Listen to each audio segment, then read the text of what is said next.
ಯತಿಕುಲ ಚಕ್ರವರ್ತಿ ಪದ್ಮವಿಭೂಷಣ ಪೇಜಾವರ ಮಠಾಧೀಶ ಅಸ್ತಂಗತ ನಕ್ಷತ್ರ ಜ್ಞಾನದಿವಿಗೆ ಪರಮ ಪೂಜ್ಯ ವಿಶ್ವೇಶತೀರ್ಥ ಶ್ರೀಪಾದರ ಜನ್ಮಭೂಮಿ ಕಡಬ ತಾಲೂಕು ರಾಮಕುಂಜ ಬಳಿಯ ಎರಟಾಡಿ ಎನ್ನುವ ಪುಟ್ಟ ಹಳ್ಳಿ. ನಿಸರ್ಗದ ಮಡಿಲ ಈ ಪುಟ್ಟ ಹಳ್ಳಿಯಲ್ಲಿ ಬೆಳೆದವರು ಶ್ರೀಗಳು. 7-8 ಶತಮಾನಗಳ ಹಿಂದೆ ಮಾಧ್ವ ತತ್ವ ಪ್ರತಿಪಾದಕ ಶ್ರೀ ಮಧ್ವಾಚಾರ್ಯರು ಪಾದಸ್ಪರ್ಶವಿತ್ತು ಬರಗಾಲದಿಂದ ಬೆಂದು ಹೋಗಿದ್ದ ರಾಮಕುಂಜದ ಪುಣ್ಯ ಭೂಮಿಯಲ್ಲಿ ತನ್ನ ತಪಶಕ್ತಿಯಿಂದ ಮಳೆ ಸುರಿಸಿ ಪವಾಡ ಮೆರೆದರು. ಇಂಥ ಪುಣ್ಯ ನೆಲದಿಂದಲೇ ವಿಶ್ವೇಶತೀರ್ಥರ ಗುರುಗಳು ಪೂಜ್ಯ ವಿಶ್ವಮಾನ್ಯ ತೀರ್ಥರು ಹಾಗೂ ಪರಮ ಗುರುಗಳು ಪೂಜ್ಯ ವಿಶ್ವಜ್ಞ ತೀರ್ಥರು ಪೇಜಾವರ ಮಠಾಧಿಪತಿಗಳಾದರು. ಇಂಥ ತಪೋಭೂಮಿಯಲ್ಲಿ ವಿಶ್ವೇಶತೀರ್ಥರಂಥ ವಿಶ್ವಸಂತರೊಬ್ಬರನ್ನು ಜಗತ್ತಿಗೆ ನೀಡಿದ ದಂಪತಿಗಳ 6 ಮಕ್ಕಳಲ್ಲಿ ಇಂದು ನಮ್ಮ ಕಣ್ಣ ಮುಂದೆ ತನ್ನ 80ರ ಹರೆಯದಲ್ಲೂ ಜೀವನೋತ್ಸಾಹದಿಂದ ನಮ್ಮೊಂದಿಗಿರುವ ವಿಶ್ವೇಶತೀರ್ಥರ ಪೂರ್ವಾಶ್ರಮದ ಕುಟುಂಬದ ಕೊನೆಯ ಕೊಂಡಿ ಶ್ರೀ ರಘುರಾಮ ಆಚಾರ್ಯರು. ಪರಮ ಪೂಜ್ಯ ಶ್ರೀಗಳ ಅಗಲಿಕೆಯ ನಂತರ ಪೂಜ್ಯರ ಜೀವನದ ಸಾಧನೆಗಳನ್ನು ಮೆಲುಕು ಹಾಕುತ್ತಾ ಯೋಗಿಯ ಬಾಳಿನೊಂದಿಗೆ ತ್ಯಾಗಿಯಾಗಿ ಸಂತನೊಬ್ಬನ ನೆರಳಾಗಿ ಅವರ ಜೊತೆಗೆ ಸುಮಾರು ಅರ್ಧ ಶತಮಾನಗಳ ಕಾಲ ಪೇಜಾವರ ಮಠದ ದಿವಾನರಾಗಿ ಸೇವೆ ಸಲ್ಲಿಸಿದ ಶ್ರೀ ರಘುರಾಮ ಆಚಾರ್ಯರ ಜೀವನದ ಕಥನದ ಕಡೆಗೆ ಒಂದಷ್ಟು ಬೆಳಕು ಚೆಲ್ಲುತ್ತಿದ್ದೇವೆ. ಪುಟ್ಟ ಬಾಲಕ ವೆಂಕಟರಾಮ ಸನ್ಯಾಸತ್ವ ಸ್ವೀಕರಿಸಿ ಪೇಜಾವರ ಮಠ ಸೇರಿದ ಬಳಿಕ ಯತಿಯ ಆರೈಕೆಗಾಗಿ ಮಠದಲ್ಲೇ ವಾಸ್ತವ್ಯವಿದ್ದ ನಾರಾಯಣ ಆಚಾರ್ಯ ಕಮಲಮ್ಮ ದಂಪತಿಗಳ 6 ಮಕ್ಕಳಲ್ಲಿ ಓರ್ವರು ರಘುರಾಮ ಆಚಾರ್ಯರು. ಹಾಗಾಗಿ ರಘುರಾಮ ಆಚಾರ್ಯರು ಹುಟ್ಟಿದ್ದು ಉಡುಪಿಯಲ್ಲೇ. ರಾಜನೊಬ್ಬನ ಮನದಾಳವನ್ನು ಅರಿತು ಆಗು ಹೋಗುಗಳ ಒಳಿತು ಕೆಡುಕುಗಳ ಅಳೆದು ತೂಗಿ ಕಾಲಕಾಲಕ್ಕೆ ಸಲಹೆ ಸೂಚನೆ ಕೊಡಬಲ್ಲ ಸೂಕ್ಷ್ಮ ಮತಿತ್ವದ ಮಂತ್ರಿ, ಆಡಳಿತದ ದಿಕ್ಸೂಚಿಯಾಗಬಲ್ಲರು. ಮಠದ ದಿವಾನರೊಬ್ಬರು ಇಂತಹ ಸೂಕ್ಷ್ಮ ಮತಿತ್ವ ಹೊಂದಿದಾಗಲೇ ಸಂತರ ನಡೆ ಹಗುರವಾಗಬಲ್ಲದು. ಎಂ ರಘುರಾಮ ಆಚಾರ್ಯರು ಪೇಜಾವರ ಮಠದ ದಿವಾನರಾಗಿ ಅರ್ಧ ಶತಮಾನಗಳ ಕಾಲ ಬಲು ಎಚ್ಚರಿಕೆಯ ಹೆಜ್ಜೆಗಳನ್ನಿಡುತ್ತಾ ಪೂಜ್ಯ ವಿಶ್ವೇಶತೀರ್ಥರಿಗೆ ಬೆನ್ನೆಲುಬಾಗಿ ನಿಂತವರು. ಶ್ರೀಗಳ ಪೂರ್ವಾಶ್ರಮದ ಸಹೋದರರಾದ ಇವರದು ಅವರಂತೆಯೇ ದೇಹಾಕೃತಿ. ಅವರ ಉಡುಗೆ ಕೇಸರಿಯಾದರೆ ಇವರದು ಬಿಳಿ ಪಂಚೆ ಬಿಳಿ ಜೊಬ್ಬ. ನೇರ ನಡೆ, ಕಠಿಣ ನಿರ್ಧಾರ ಇವರದು. ಶ್ರೀಗಳೇ ಇರಲಿ, ಪ್ರಭಾವಿಗಳೇ ಇರಲಿ, ಮಾತಿನ ಮರ್ಮದ ಇನ್ನೊಂದು ಮಗ್ಗಲ ಬಿಚ್ಚಿಡಬಲ್ಲರು. ನೋಡುಗರಿಗೆ ಕೋಪಿಷ್ಠರಿರಬಹುದು, ಬೆರೆತವರ ಜೊತೆ ಕರುಣಾಮಯಿ. ಆಡಳಿತದ ಗಟ್ಟಿ ನಿರ್ಧಾರಗಳಿಂದ ಎಂತೆಂಥವರೂ ಇವರ ಮುಂದೆ ತಲೆಬಾಗುವರು.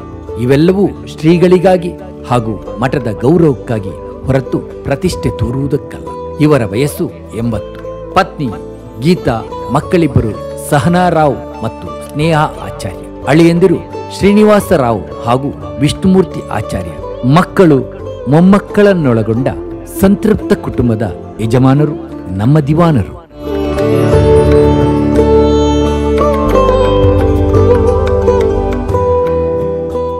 ನಮ್ಮ ಜೊತೆ ಪೂಜ್ಯ ಪೇಜಾವರ ವಿಶ್ವೇಶತೀರ್ಥರ ಪೂರ್ವಾಶ್ರಮದ ಕುಟುಂಬದ ಕೊನೆಯ ಕೊಂಡಿ ಶ್ರೀ ರಘುರಾಮಾಚಾರ್ಯರು ನಮ್ಮ ಜೊತೆಗಿದ್ದಾರೆ. ಅವರಲ್ಲಿ ಒಂದಷ್ಟು ಮಾತನಾಡೋಣ. ವಿಶ್ವಸಂತ, ಯತಿಕುಲ ಚಕ್ರವರ್ತಿ, ಭಕ್ತಜನರ ಹೃದಯ ಸಾಮ್ರಾಟ ಪೂಜ್ಯ ವಿಶ್ವೇಶತೀರ್ಥ ಸ್ವಾಮೀಜಿಯವರು ಜಗತ್ತಿನಲ್ಲಿ ಅತ್ಯಂತ ಪ್ರಸಿದ್ಧರಾದಂತಹ ವಿಶ್ವಸಂತರು ಹುಟ್ಟಿದ್ದು ರಾಮಕುಂಜ ಸಮೀಪದ ಎರಟಾಡಿ ಮನೆಯಲ್ಲಿ. ಈ ಮನೆ ಗುರುಗಳು ಜನಿಸಿದ ಪುಣ್ಯ ಭೂಮಿ, ಪುಣ್ಯ ನೆಲ. ಇದೇ ಜಾಗದಿಂದ ಶ್ರೀ ಮಧ್ವಾಚಾರ್ಯರು ಸುಮಾರು 750 ವರ್ಷಗಳ ಹಿಂದೆ ಉಡುಪಿಯಿಂದ ಕುಕ್ಕೆ ಸುಬ್ರಹ್ಮಣ್ಯ, ಕುಕ್ಕೆ ಸುಬ್ರಹ್ಮಣ್ಯದಿಂದ ಈರಕ್ಕಿ ಮಠ, ಈರಂಕಿ ಮಠದಿಂದ ಈ ಎರಟಾಡಿ ಪುಣ್ಯ ಭೂಮಿಯ ಸನಿಹದಿಂದಲೇ ಕೊಕ್ಕಡ ಪ್ರಾಂತ್ಯಕ್ಕೆ ಹೋದರು ಎನ್ನುವಂಥದ್ದು ಶ್ರೀ ಮಧ್ವವಿಜಯ ಗ್ರಂಥದಲ್ಲಿ ದಾಖಲಾಗಿದೆ. ಇಂತಹ ಈ ಒಂದು ಪುಣ್ಯ ಗೃಹದಲ್ಲಿ ಜನಿಸಿದಂತಹ ವಿಶ್ವಸಂತ ವಿಶ್ವೇಶತೀರ್ಥರು 1931ರಲ್ಲಿ ಜನಿಸಿದರು. 2031ಕ್ಕೆ ಅವರ ಜನ್ಮ ಶತಾಬ್ದಿ ವರ್ಷ. ಈ ಒಂದು ಸಂದರ್ಭದಲ್ಲಿ ಅವರ ನೆನಪಿಗಾಗಿ ಅವರ ಒಡನಾಡಿಯಾಗಿದ್ದು ಪೇಜಾವರ ಮಠದ ದಿವಾನರಾಗಿ ಸುಮಾರು ಅರ್ಧ ಶತಮಾನಗಳ ಕಾಲ ಅವರ ಜೊತೆಗೆ ಮಠದ ಅಭಿವೃದ್ಧಿಗೋಸ್ಕರ ಬಹಳಷ್ಟು ಶ್ರಮಿಸಿದ ಹಿರಿಯ ಜೀವ ಎಂ ರಘುರಾಮಾಚಾರ್ಯ ಇವರು. ಇವರಿಗೆ ಇದೀಗ 80ನೇ ವಯಸ್ಸು. ಬ್ಯಾಂಕಿನ ಉದ್ಯೋಗಿಯಾಗಿದ್ದು ಅದರ ಜೊತೆಗೆ ಪೇಜಾವರ ವಿಶ್ವೇಶತೀರ್ಥ ಸ್ವಾಮೀಜಿಯವರ ಒಡನಾಡಿಯಾಗಿ ಪೇಜಾವರ ಮಠದ ದಿವಾನರಾಗಿ ಸುಮಾರು ಅರ್ಧ ಶತಮಾನಗಳ ಕಾಲ ಬದುಕು ಸವೆಸಿದವರು ಶ್ರೀ ಎಂ ರಘುರಾಮಾಚಾರ್ಯ ಇವರು. ಪೂಜ್ಯರ ಎಲ್ಲ ವ್ಯವಹಾರಗಳಿಗೆ ಅವರ ಏನು ಸೂಚನೆಯನ್ನು ಕೊಡ್ತಾರೋ ಅದನ್ನೆಲ್ಲ ಮಠದಲ್ಲಿ ಅನುಷ್ಠಾನಕ್ಕೆ ತರುವಲ್ಲಿ ವಿಶೇಷವಾಗಿ ಶ್ರಮಿಸಿದವರು ಶ್ರೀಯುತ ಎಂ ರಘುರಾಮಾಚಾರ್ಯ ಇವರು. ಬ್ಯಾಂಕ್ ಉದ್ಯೋಗಿಯಾಗಿ ಜೊತೆಗೆ ಮಠದ ಸೇವೆಯನ್ನು ಕೂಡ ಇದಕ್ಕಾಗಿ ಬದುಕ ಸವೆಸಿದಂತ ಈ ರಘುರಾಮಾಚಾರ್ಯರಿಗೆ ಇದೀಗ 80 ವರ್ಷ ವಯಸ್ಸು. ಅವರ ಒಂದು ಕುಟುಂಬದ ಒಂದು ಹಿನ್ನೆಲೆಯನ್ನ, ಅವರ ಕುಟುಂಬದ ಸಹೋದರ ಸಹೋದರಿಯರ ಒಂದು ಮಾಹಿತಿಯನ್ನ ಅವರಲ್ಲಿ ಇದೀಗ ಮೊತ್ತ ಮೊದಲಾಗಿ ನಾನು ಅವರಲ್ಲಿ ಪರಿಚಯಿಸಬೇಕು ಅಂತ ಕೇಳ್ತಾ ಇದ್ದೇನೆ.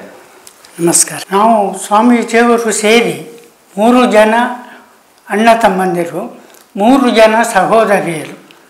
ಮೊದಲನೆಯವರು ಅಕ್ಕ ಲಕ್ಷ್ಮೀದೇವಿ ಅಂತ, ಎರಡನೆಯವರು ಸ್ವಾಮೀಜಿಯವರು ವೆಂಕಟರಮ ಅಂತ, ಮೂರನೆಯವರು ಮಧುಸೂದನಾಚಾರ್ಯ, ನಾಲ್ಕನೆಯವರು ವಸಂತಿ, ಐದನೆಯವರು ಕುಸುಮ, ಕೊನೆಯದಾಗಿ ನಾನು ರಘುರಾಮಾಚಾರ್ಯ. 6 ಮಂದಿ ಮಕ್ಕಳಲ್ಲಿ ಈಗ ನಾನು ಒಬ್ಬನೇ ಉಳಿದವರೆಲ್ಲ ತೀರಿ ಹೋಗಿದ್ದಾರೆ. ಪೂಜ್ಯ ವಿಶ್ವೇಶತೀರ್ಥ ಸ್ವಾಮೀಜಿಯವರ ಪೂರ್ವಾಶ್ರಮದ ಹೆಸರು ಕೆಲವು ಕಡೆಗಳಲ್ಲಿ ವೆಂಕಟರಮಣ, ಇನ್ನು ಜಾತಕದ ಪ್ರಕಾರ ವೆಂಕಟರಾಮ ಅಂತ ಇದೆ. ಅದರ ಬಗ್ಗೆ ತಮ್ಮ ಅನುಭವದ ಮಾತನ್ನು ದಯವಿಟ್ಟು ತಿಳಿಸಬೇಕು ಅಂತ ವಿನಂತಿ. ವೆಂಕಟರಮಣ ಎಂಬುದು ಹೇಗೆ ಬಂತು ಅಂತ ಗೊತ್ತಿಲ್ಲ. ಸಹಜವಾದ ಹೆಸರು ವೆಂಕಟರಾಮ. ಶ್ರೀನಿವಾಸ ದೇವರ ಒಂದು ಹರಕೆಯಿಂದ ಅವರು ಹುಟ್ಟಿದ್ರು ಅಂತ ತಂದೆ ಹೇಳ್ತಾ ಇದ್ರು. ವೆಂಕಟರಮಣ ಎಂಬುದು ನಮ್ಮ ಅಜ್ಜನ ಹೆಸರು ಮತ್ತು ಶ್ರೀನಿವಾಸ ದೇವರ ಹೆಸರು ಒಟ್ಟಾಗಬೇಕು ಅಂತ ವೆಂಕಟರಾಮ ಅಂತ ಈ ಹೆಸರು ಇಟ್ಟಿರುವುದಾಗಿ ತಂದೆ ಹೇಳ್ತಾ ಇದ್ದದನ್ನು ಕೇಳಿದ್ದೇನೆ. ತಾವು ಪೇಜಾವರ ಮಠಾಧೀಶರ ಅವರ ಬಾಲ್ಯದ ಬದುಕಿನಲ್ಲಿ ಜೊತೆಯಾಗಿ ನಿಂತವರು. 50 ವರ್ಷಗಳ ತಮ್ಮ ಮಠದ ಸೇವೆ ಅದು ಬಲು ದೀರ್ಘಾವಧಿಯದ್ದು. ಮಠ ಮತ್ತು ನಿಮ್ಮ ನಂಟು ಹೇಗೆ ಬೆಳೆಯಿತು, ಅದರ ಕಡೆಗೆ ಒಂದು ಸ್ವಲ್ಪ ಬೆಳಕು ಚೆಲ್ಲಬೇಕು ಅಂತ. ನನಗೂ ಶ್ರೀಗಳವರಿಗೂ ಬಾಲ್ಯದ ನಂಟು ಯಾವುದೂ ಇಲ್ಲ. ಯಾಕೆ ಹೇಳಿದರೆ, ನಾನು ಶ್ರೀಗಳವರಿಗೆ ಆಶ್ರಮ ಆಗಿ 8 ವರ್ಷದ ನಂತರ ಹುಟ್ಟಿದವ. ಆದ್ದರಿಂದ ವಿಶೇಷ ನನಗೆ ಬುದ್ಧಿ ಬರುವಾಗ 5-6 ವರ್ಷ ಆಗುವಾಗ ಅವರು 16 ವರ್ಷ 18 ವರ್ಷದ ಯುವಕನಾಗಿದ್ದು ಪರ್ಯಾಯದ ವ್ಯವಸ್ಥೆಯಲ್ಲಿ ಇದ್ದರು. ಹಾಗಾಗಿ ಸಣ್ಣದಿನಲ್ಲಿ ನನಗೆ ಏನೂ ಇದಿಲ್ಲ. ಮೊದಲೆಲ್ಲ ಹೇಗೆ ಅಂತ ಹೇಳಿದರೆ, ಪರ್ಯಾಯ ಸಮಯದಲ್ಲಿ ನಾನು 5-6 ವರ್ಷದ ಹುಡುಗ, ಪರ್ಯಾಯವನ್ನು ತಿಳಿದಿದ್ದೇನೆ. ಕೆಲವು ಸಂದರ್ಭಗಳು ನೆನಪಿದೆ ಅಷ್ಟೇ ಹೊರತು ಮೊದಲ ಪರ್ಯಾಯದಲ್ಲಿ ನನ್ನ ವಿಶೇಷ ಪಾತ್ರ ಏನೂ ಇಲ್ಲ. ಪರ್ಯಾಯದ ನಂತರ ಶ್ರೀಗಳವರು ನಿರಂತರ ಸಂಚಾರದಲ್ಲಿ ಇದ್ದದ್ದರಿಂದ ಅವರು ಸಾಮಾನ್ಯ 2-3 ತಿಂಗಳಿಗೊಮ್ಮೆ ಉಡುಪಿಗೆ ಬಂದು ಮಕರ ಸಂಕ್ರಮಣ ಹೀಗಾಗಿ ದೊಡ್ಡ ಸಪ್ತೋತ್ಸವ ಇಂಥ ಸಂದರ್ಭಗಳಲ್ಲಿ ಬಂದು ಹೋಗ್ತಾ ಇದ್ದರಷ್ಟೇ ಹೊರತು ಮಠದಲ್ಲಿ ಇದ್ದದ್ದು ಕಡಿಮೆ. ಹಾಗಾಗಿ ಸಂಧಿನಲ್ಲಿಯೂ ಶ್ರೀಗಳವರ ವಿಶೇಷ ಪರಿಚಯ ನನಗಿಲ್ಲ. ನಾನು ಕಾಲೇಜ್ ಎಜುಕೇಷನ್ ಮುಗಿಸಿ ಇದ್ದ ಸಂದರ್ಭದಲ್ಲಿ 2ನೇ ಪರ್ಯಾಯ ಬಂತು. ಆ ಸಂದರ್ಭದಲ್ಲಿ ನನಗೆ ಪರ್ಯಾಯದ ಕೆಲಸಗಳಲ್ಲಿ ಸೇರಿಕೊಂಡು ಮುಂದುವರಿಸಿ ಶ್ರೀಗಳವರ ಸಂಪರ್ಕ ಸ್ವಲ್ಪ ಹೆಚ್ಚು ಆ ನಂತರ ಆಯಿತು ಅಂತ. ಸಾಮಾನ್ಯ 68ನೇ ಇಸ್ವಿಯಿಂದ ಜಾಸ್ತಿ ಆಯಿತು ಅಂತ ಹೇಳಿ ಬರ್ತೇನೆ. ತಾವು ಹೇಳಿದ್ರಿ ಪೇಜಾವರ ಶ್ರೀಗಳು ಹೆಚ್ಚು ಸಂಚಾರದಲ್ಲೇ ಇದ್ದರು ಅಂತ. ಅವರು ಸಂಚಾರದ ಸ್ವಾಮಿಗಳು ಅಂತಲೇ ಎಲ್ಲರೂ ಅವರನ್ನು ಹೇಳ್ತಾ ಇದ್ರು. ಏನಿದ್ರು ಕೂಡ ಗುರುಗಳ ಒಂದು ವ್ಯವಸ್ಥೆಗೆ ಪ್ರಧಾನ ಕಚೇರಿ ಪೇಜಾವರ ಮಠ. ಆ ಪೇಜಾವರ ಮಠದಲ್ಲಿ ದಿವಾನರಾಗಿ ನಿಮಗೆ ತುಂಬ ಜವಾಬ್ದಾರಿ ಇದ್ದಿರ್ಬೋದು. ಮಠ ನಡೆಸಬೇಕು, ಶಿಷ್ಯರನ್ನು ನೋಡಿಕೊಳ್ಬೇಕು, ಇನ್ನಿತರ ಪತ್ರ ವ್ಯವಹಾರಗಳೇನಾದರೂ ಇದ್ದರೆ ಅದನ್ನೆಲ್ಲ ನಡೆಸಿಕೊಳ್ಬೇಕು. ಹೀಗೆ ಗುರುಗಳು ಮತ್ತು ನಿಮ್ಮ ಒಡನಾಟ ಹೇಗಿತ್ತು? ಅಂದಿನ ಕಾಲದಲ್ಲಿ ಮೊಬೈಲ್ ಇರಲಿಲ್ಲ, ಸ್ಥಿರ ದೂರವಾಣಿ ಮಾತ್ರ ಇದ್ದದ್ದು. ಯಾವ ರೀತಿಯಲ್ಲಿ ನಿಮ್ಮ ವ್ಯವಹಾರಗಳೆಲ್ಲ ನಡೀತಾ ಇತ್ತು?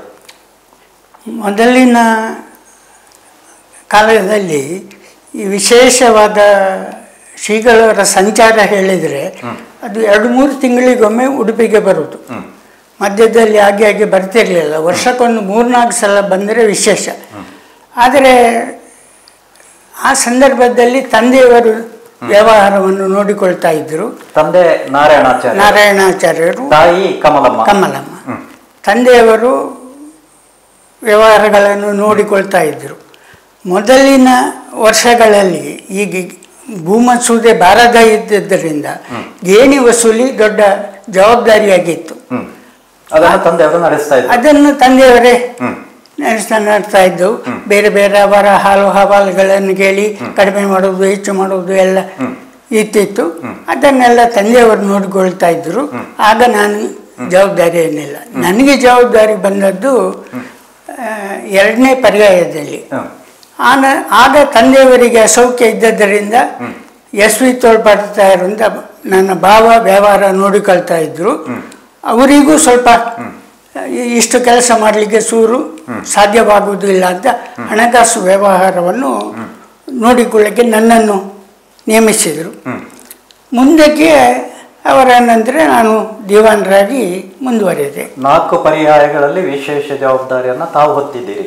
ಹಾಂ, 1ನೇ ಪರ್ಯಾಯದಲ್ಲಿ 2ನೇ ಪರ್ಯಾಯದಲ್ಲಿ ಹಣಕಾಸು ನೋಡಿಕೊಳ್ಳುವ ಜವಾಬ್ದಾರಿ ಇತ್ತು. 3ನೇ ಪರ್ಯಾಯ 4, 5 ಅವರ ಸೂಚನೆಗಳೆಲ್ಲ ಸ್ಥಿರ ದೂರವಾಣಿಯ ಮೂಲಕ ತಮಗೆ ಬರ್ತಾ ಇತ್ತು.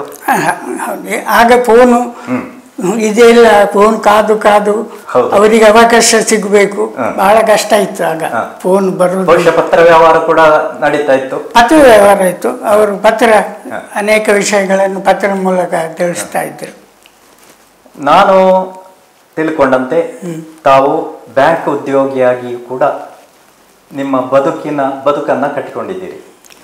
ಈಚೆಯಿಂದ ಬ್ಯಾಂಕ್ ಉದ್ಯೋಗ, ಆಚೆಯಿಂದ ಪೇಜಾವರ ಮಠದ ದಿವಾನಗಿರಿ, ಇದು ಎರಡನ್ನೂ ಕೂಡ ತಾವು ಹೇಗೆ ಸಮತೋಲನದಲ್ಲಿ ಕಾಯ್ದುಕೊಂಡು ಬಂದಿರಿ ಅಂತ ತಮ್ಮ ಅನುಭವದ ಮಾತುಗಳು. ನಾನು ಜವಾಬ್ದಾರಿ ತಗೊಂಡ ನಂತರ ವಿಶೇಷವಾದ ಆರ್ಥಿಕ ಸಂಪೂರ್ಣ ಗೇಣಿ ಇದರದ್ದು ವಸೂಲಿಯ ಪ್ರಶ್ನೆಗಳು ಇಲ್ಲದಿದ್ದರಿಂದ ಮಠದ ಆಗು ಹೋಗುವಗಳು ನಮ್ಮ 2-3 ಪೇಜಾವರ, ಕಣ್ವತೀರ್ಥ, ಬೆಳ್ನಂಗೆಲ ಇತ್ಯಾದಿ ತರ್ಪುಗಳ ವ್ಯವಹಾರಗಳನ್ನು ನೋಡಿಕೊಳ್ತಾ ಇರುವಂಥದ್ದು ಕೆಲಸ ಇತ್ತು. ನಾನು ಸಹಜ ಬೆಳಿಗ್ಗೆ ಬ್ಯಾಂಕಿಗೆ ಹೋಗಿ ಸಂಜೆ 5 ಗಂಟೆಗೆ 6 ಗಂಟೆಗೆ ಬಂದರೆ ಮತ್ತೊಂದು 2-3 ಗಂಟೆ ಇದರ ವ್ಯವಹಾರಗಳನ್ನ ನೋಡಿಕೊಳ್ತಾ ಇದ್ದೆ. ಸಂದರ್ಭ ಮಾಡಿಕೊಂಡು ಆಗ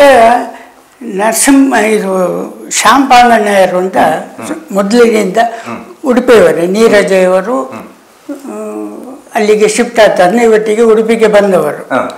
ಅವರು ವಿಶೇಷ ಅವರ ಅಧೀನದಲ್ಲಿ ನಾನು ಮಠದ ವ್ಯವಹಾರಗಳನ್ನು ಕಲಿತುಕೊಂಡೆ. ಅವರು ಕೊನೆಯ ತನಕವೂ ಮಠದ ಇದರಲ್ಲೇ ಇದ್ದರು. ಹಾಗಾಗಿ ಲೆಕ್ಕಪತ್ರ ನೋಡೋದು, ವ್ಯವಹಾರ, ಮತ್ತು ಅಲ್ಲಿ ದೇವಸ್ಥಾನಗಳು, ಬೆಳ್ನಂಗೆಲ ಇದರದ್ದು ಉತ್ಸವ, ಮುಚ್ಚಲ್ಗೋಡು ಇದರದ್ದು ಉತ್ಸವಾದಿಗಳು, ಇದರ ವ್ಯವಹಾರಗಳನ್ನು ನೋಡಿಕೊಳ್ತಾ ಇದ್ದೆ. ಆ ಸಂದರ್ಭದಲ್ಲಿ ರಜೆ ಹಾಕಿ ವ್ಯವಹಾರಗಳನ್ನು ನೋಡಿಕೊಳ್ತಾ ಇದ್ದೆ. ಅಷ್ಟೇನು ಕಷ್ಟ ಅಂತ ಆಗಲಿಲ್ಲ, ಒತ್ತಡ ಇವತ್ತಿನಷ್ಟು ಒತ್ತಡ ಇಲ್ಲ. ಪೂಜ್ಯರದು ಅತ್ಯಂತ ಚುರುಕಿನ ನಡೆ. ಅವರಿಗೆ ಮನಸ್ಸಿಗೆ ಒಂದು ಯೋಚನೆ ಬಂದರೆ ಅದು ತಕ್ಷಣ ಜಾರಿಯಾಗಬೇಕು. ನಿಮ್ಮ ಈ ಉದ್ಯೋಗ, ವ್ಯಾವಹಾರಿಕ ಜೀವನ ಇದರ ಜೊತೆಗೆ ಅದಕ್ಕೆ ಹೊಂದಿಕೊಳ್ಳಿಕ್ಕೆ ಹೇಗೆ ಸಾಧ್ಯ ಆಯಿತು? ನನ್ನ ಉದ್ಯೋಗದ ನೆನಪಿನಲ್ಲಿ ಇಟ್ಟುಕೊಂಡೇ ಅವರು ನನಗೆ ಜವಾಬ್ದಾರಿಗಳನ್ನು ಕೊಡ್ತಾ ಇದ್ರು. ಏನಿದ್ರು ಸಂಜೆಗೆ ರಾತ್ರಿಯೇ ನಮ್ಮದು ವ್ಯವಹಾರಗಳು ಇದು ಮಾಡ್ತಾ ಇದ್ರು. ಅವರಿಗೆ ಯಾವ ಕೆಲಸ ಆಗಬೇಕಾದರೂ ಅದಕ್ಕೊಂದು ಶಿಸ್ತುಬದ್ಧವಾದ ಪೂರ್ವ ಪೀಠಿಗೆ ಬೇಕಾಗ್ತದೆ. ಏನಾಗಬೇಕೆಂಬುದು ಪ್ರತಿಯೊಂದು ಇಂಚು ಯಾವ ಕ್ರಮದಲ್ಲಿ, ಒಂದು ಊಟ ಆದರೆ ಅದಕ್ಕೆ ಯಾರ್ಯಾರನ್ನು ಹೇಳಬೇಕು, ಏನೇನು ಅಡಿಗೆ ಮಾಡಬೇಕು ಇತ್ಯಾದಿಗಳನ್ನೆಲ್ಲ ಅವರು ತಿಳಿಸ್ತಾರೆ. ಅದೇ ಪ್ರಕಾರ ಆಗಬೇಕು. ಅದರಲ್ಲಿ ಸ್ವಲ್ಪ ವ್ಯತ್ಯಾಸ ಆದರೂ ಪ್ರಶ್ನಿಸ್ತಾರೆ ಮತ್ತು ಗಮನಿಸ್ತಾರೆ. ಹಾಗಾಗಿ ಬೇಕಾದ ವಿವರಗಳನ್ನು ಅವರು ತಿಳಿಸಿದ ಹಾಗೆ ನಮ್ಮ 2-3 ಜನ ಕಾರ್ಯಕರ್ತರಿದ್ದರು. ಅವರು ಅದನ್ನು ಸರಿಯಾಗಿ ನಿಭಾಯಿಸ್ತಾ ಇದ್ದರು. ಹಾಗಾಗಿ ನನ್ನ ಕೆಲಸಗಳು ಸಸೂತ್ರವಾಗಿ ಆಗ್ತಾ ಇತ್ತು ಅಂತ ನಾನು ಭಾವಿಸ್ತೇನೆ. ಪೂಜ್ಯರ ಪಂಚಮ ಪರ್ಯಾಯ ಆ ಹೊತ್ತಿಗೆ ಅವರಿಗೆ ಸುಮಾರು 90ರ ವಯಸ್ಸು. ಆ ಕಾಲದಲ್ಲಿ ಅವರ ಒತ್ತಡಗಳು ಹೇಗಿತ್ತು, ಆ ನಿಭಾವಣೆಯನ್ನ ಯಾವ ರೀತಿ ಮಾಡ್ತಾ ಇದ್ರು, ಆಗ ತಾವು ಕೂಡ ನಿಮ್ಮದು ಕೂಡ ಪರಿಪಕ್ವ ಬದುಕು, ಇದರ ಬಗ್ಗೆ ಪಂಚಮ ಪರ್ಯಾಯದ ಒಂದು ವೈಶಿಷ್ಟ್ಯತೆ ಬಗ್ಗೆ 4 ಮಾತುಗಳು. ಅವರಿಗೆ ಆಗ 90 ವರ್ಷ ಆಯಿತು ಅಂತ ಉಳಿದವರಿಗೆ ಮಾತ್ರ ಗೊತ್ತಿತ್ತಷ್ಟೇ ಹೊರತು ಅವರಿಗೆ ಗೊತ್ತಿದ್ದ ಹಾಗೆ ಇಲ್ಲ. ಯಾಕೆ ಹೇಳಿದ್ರು, ಬೆಳಗಾತ 5 ಗಂಟೆಗೆ ಎದ್ದರೆ ಮಧ್ಯಾಹ್ನ ಒಂದು 2ರಿಂದ 2:30 ಗಂಟೆ ತನಕ ವಿಶ್ರಾಂತಿ, ಆಮೇಲೆ ರಾತ್ರಿ 11 ಗಂಟೆಯೋ 12 ಗಂಟೆಗೋ ವಿಶ್ರಾಂತಿ ಹೊರತು ಅಷ್ಟು ಹೊತ್ತು ಅವರು ಕಾರ್ಯಪ್ರವರ್ತರಾಗಿ ಇರ್ತಿದ್ರು. ಜಪ, ಪೂಜೆ, ಅನೇಕ ಇತ್ಯಾದಿಗಳ ಹೊರತಾಗಿ ಸಾರ್ವಜನಿಕರ ಭೇಟಿ, ಮರುದಿನದ ಏನು ವ್ಯವಸ್ಥೆಗಳನ್ನೆಲ್ಲ ನಮಗೆ ಮುಂಚಿನ ದಿವಸವೇ ತಿಳಿಸುವುದು, ಸಾರ್ವಜನಿಕ ಭೇಟಿ, ಉಪನ್ಯಾಸ, ರಾಜಾಂಗಣ ಕಾರ್ಯಕ್ರಮ, ಅದಾಗಿ ರಾಜಾಂಗಣದಲ್ಲಿ ಯಾವುದೇ ಒಂದು ಸಾಂಸ್ಕೃತಿಕ ಕಾರ್ಯಕ್ರಮ ಆದರೂ ಒಂದು ಅರ್ಧ ಗಂಟೆ ಆದರೂ ಅದನ್ನು ನೋಡುವಂಥ ಪರಿಪಾಠ. ಅದು ಅವರಿಗೆ ಅದು ನೋಡದಿದ್ರೆ ಸಮಾಧಾನ ಇಲ್ಲ, ಅವರಿಗೂ ಸಮಾಧಾನ ಇಲ್ಲ, ಇವರಿಗೂ ಸಮಾಧಾನ ಇಲ್ಲ. ಹಾಗಾಗಿ ಬೆಳಗ್ಗಿನಿಂದ ಸಂಜೆ ತನಕ ಕಾರ್ಯಕ್ರಮ. ಅದರಲ್ಲಿ ಅವರ ಪ್ರಾಯದ ಇದು ನಮಗೆ ಲೆಕ್ಕಾಚಾರ ಇರಲಿಲ್ಲ ಅಂತ ಭಾವನೆ. ಆ ಪ್ರಾಯದಲ್ಲಿ ಅವರಷ್ಟು ವ್ಯವಹಾರಗಳನ್ನು ಮಾಡ್ತಾ ಇದ್ದದ್ದು ಆಶ್ಚರ್ಯ, ನಮಗೆ ಆಶ್ಚರ್ಯ. ನಮಗೆ ಅಷ್ಟು ಚುರುಕಾಗಿ ಕೆಲಸ ಮಾಡಲಿಕ್ಕೆ ಸಾಧ್ಯ ಆಗ್ತಾ ಇರಲಿಲ್ಲ. ಸರಿಗೆ ಬಾಲ್ಯದಿಂದಲೂ ಕೂಡ ಅಸ್ಪೃಶ್ಯತೆ ಅನ್ನುವಂಥದ್ರಲ್ಲಿ ಅವರು ಅದನ್ನು ಬಹಳ ದ್ವೇಷಿಸ್ತಾ ಇದ್ರು. ಇದಕ್ಕೆ ಸಂಬಂಧಪಟ್ಟು ಮಠದಲ್ಲಿ ನಡೆದ ಏನಾದರೂ ಘಟನೆಗಳು ತಮ್ಮ ನೆನಪಿಗೆ ಏನಾದರೂ ಬರ್ತವ? ಅವರು ಹರಿಜನ ಕಾಲೋನಿಗೆ ಪ್ರವೇಶ ಮಾಡುವ ಎಷ್ಟೋ ವರ್ಷಗಳ ಹಿಂದೆ ಮಠದಲ್ಲಿ ಒಂದು ಘಟನೆ ನಡೆದದ್ದು ನಾನು ಕಣ್ಣಾರೆ ಕಂಡಿದ್ದೇನೆ. ಪೇಜಾವರ ಗ್ರಾಮದಲ್ಲಿ ವಸೂಲಿಗೆ ಆಗ ಶ್ರೀಗಳವರು ಹೋಗಿ ಅವರ ಒಕ್ಕಲುಗಳನ್ನು ವಿಚಾರ ಮಾಡಿ ಅವರ ಕಷ್ಟ ಸುಖಗಳ ಮಾತಾಡಿ ಅವರಿಗೆ ರಿಯಾಯಿತಿ ಮಾಡುವಂಥದ್ದೆಲ್ಲ ಮಾಡುವ ಸಂಪ್ರದಾಯ ಇತ್ತು. ಮಠದ ಹೊರಾಂಗಣದಲ್ಲಿ ಕೂತ್ಕೊಂಡು ಈ ಕೆಲಸಗಳೆಲ್ಲ ನಡೀತಾ ಇತ್ತು. ಆಗ ಒಬ್ಬ ಬಂದು ಬಾಗಿಲಿನ ಹೊರಗಿನ ನಿಂತು ಕೇಳ್ತಾ ಇದ್ದ. ಅಷ್ಟಾಗ ಸ್ವಾಮಿಯವರು ಹೇಳಿದರು, ಒಳಗೆ ಬಾ ಅಂತ. ಅಷ್ಟಾಗ ಪಕ್ಕದಲ್ಲಿ ಕುಳಿತುಕೊಂಡಿದ್ದ ಒಬ್ಬ ವ್ಯಕ್ತಿ ಅವ ಒಳಗೆ ಬರುವವ ಅಲ್ಲ.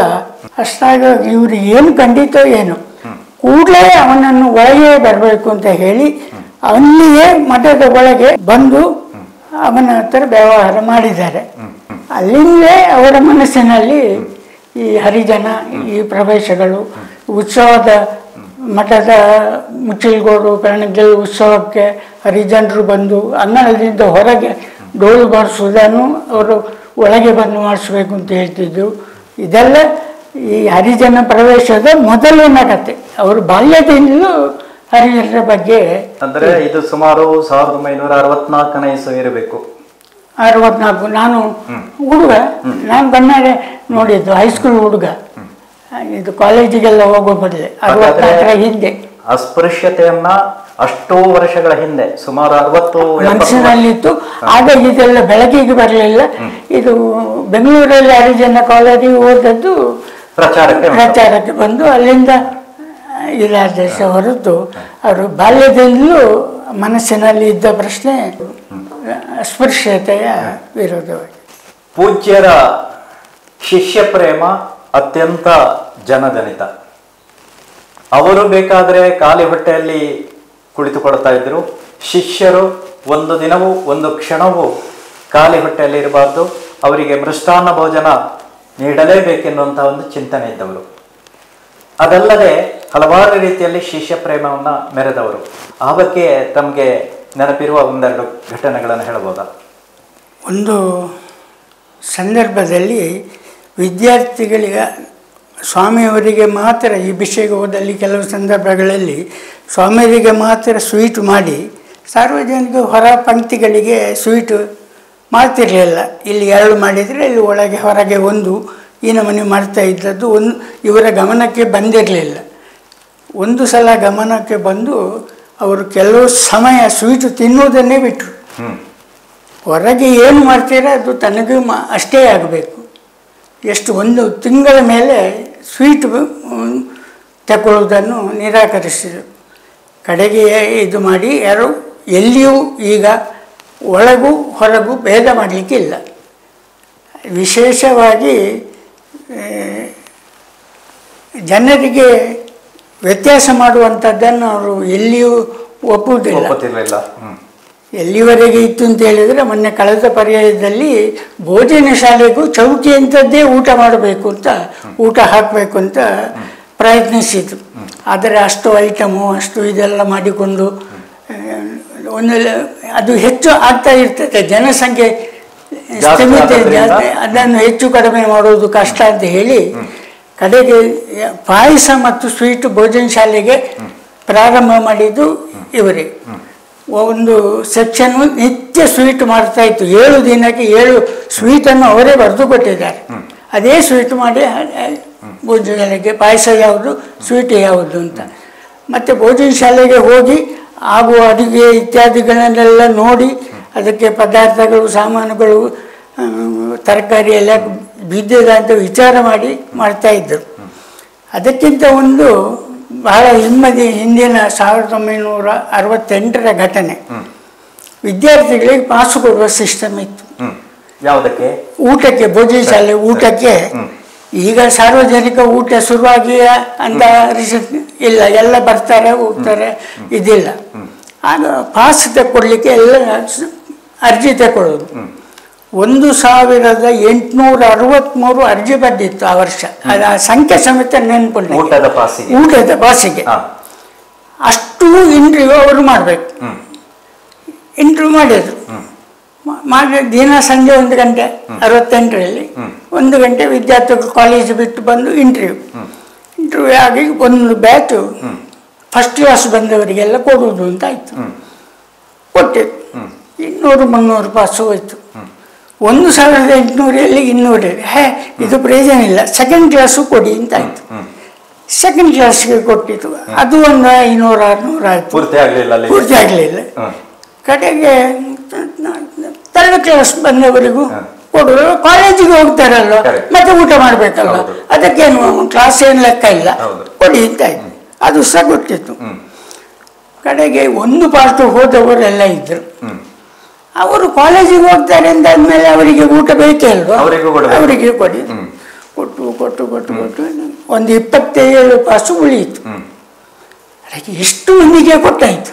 ಇನ್ನು 27 ಮಂದಿಗೆ ಬಾಕಿ ಯಾಕೆ, ಅವರಿಗೂ ಕೊಡಿ ಅಂತ. ಅವರಿಗೂ ಅರ್ಜಿ ಬನ್ನಿ ಅಂತ ಅವರಿಗೆ ನೋಟಿಸ್ ಬೋರ್ಡ್ ಹಾಕ್ತಿತ್ತು. ಹಾಕುವಾಗ ಅದರಲ್ಲಿ ಒಂದು 10-12 ಮಂದಿ ಬಂದರು, ಉಳಿದವರು ಬರಲಿಲ್ಲ. ಈಗ ಅಲ್ಲಿಗೆ ಮುಗಿಸ್ಬೋದಲ್ವ. ಅವರ ಮನೆಗೆ ಹೋಗಿ ಅವರು ಯಾಕೆ ಬರಲಿಲ್ಲ, ಊಟ ಇಲ್ಲ ಅಂತ ಕಾಲೇಜ್ ಬಿಟ್ಟಿದ್ದಾದರೆ ಊಟ ಕೊಡ್ತೇವೆ ಬನ್ನಿ ಅಂತೇಳಿ ಕರ್ಕೊಂಡು ಬರಬೇಕು ಅಂತ. ವಿದ್ಯಾರ್ಥಿಗಳು ಅಂತ ಹೇಳಿದರೆ ಅಷ್ಟೊಂದು 1 ಸಾವಿರ ಅದನ್ನು ಮೊದಲೇ ಕೊಡ್ಬೋದಲ್ಲ, ಅದು ಶಿಸ್ತು ಪ್ರಕಾರ ಕೊಡಬೇಕು. ಈಗೆಲ್ಲ ಇದು ಮಾಡಿಕೊಂಡು ಮಾಡ್ತಾ ಇದ್ದರು. ಪ್ರತಿಯೊಬ್ಬರು ಇಂಟರ್ವ್ಯೂ ಮಾಡುವಾಗ ಅವರದಕ್ಕೆ ಗುರುತು ಹಾಕಿಕೊಂಡು ABCD ಪಾಪದವ ಬಡವ ಇದನ್ನೆಲ್ಲ ನೋಟ್ ಮಾಡಿಕೊಂಡು ಅಷ್ಟು ಮಂದಿಗೆ ಪಾಸು ಕೊಟ್ಟು ಇದು ಮಾಡಿ. ಆದರೂ ಅವರು ಹೇಳಿದ 1800 ಆಗಲಿಲ್ಲ. ಒಂದು 7-8 ಮಂದಿ ಕಡೆಗೂ ಬರಲಿಲ್ಲ, ಕಾಲೇಜಿಗೆ ಬಿಟ್ಟಿದ್ದು ಹೋಗಿದ್ದರಿಂದ. ಬಹಳ ವ್ಯಸನ ಇತ್ತು ಅವರಿಗೆ. ಆ ಕಾಲದಲ್ಲಿ ಬಹುಶಃ ತುಂಬ ಬಡತನ ಇದ್ದದ್ರಿಂದ ಈ ರೀತಿಯ ಮಿತಿ ಹೇರಬೇಕಾಯಿತು.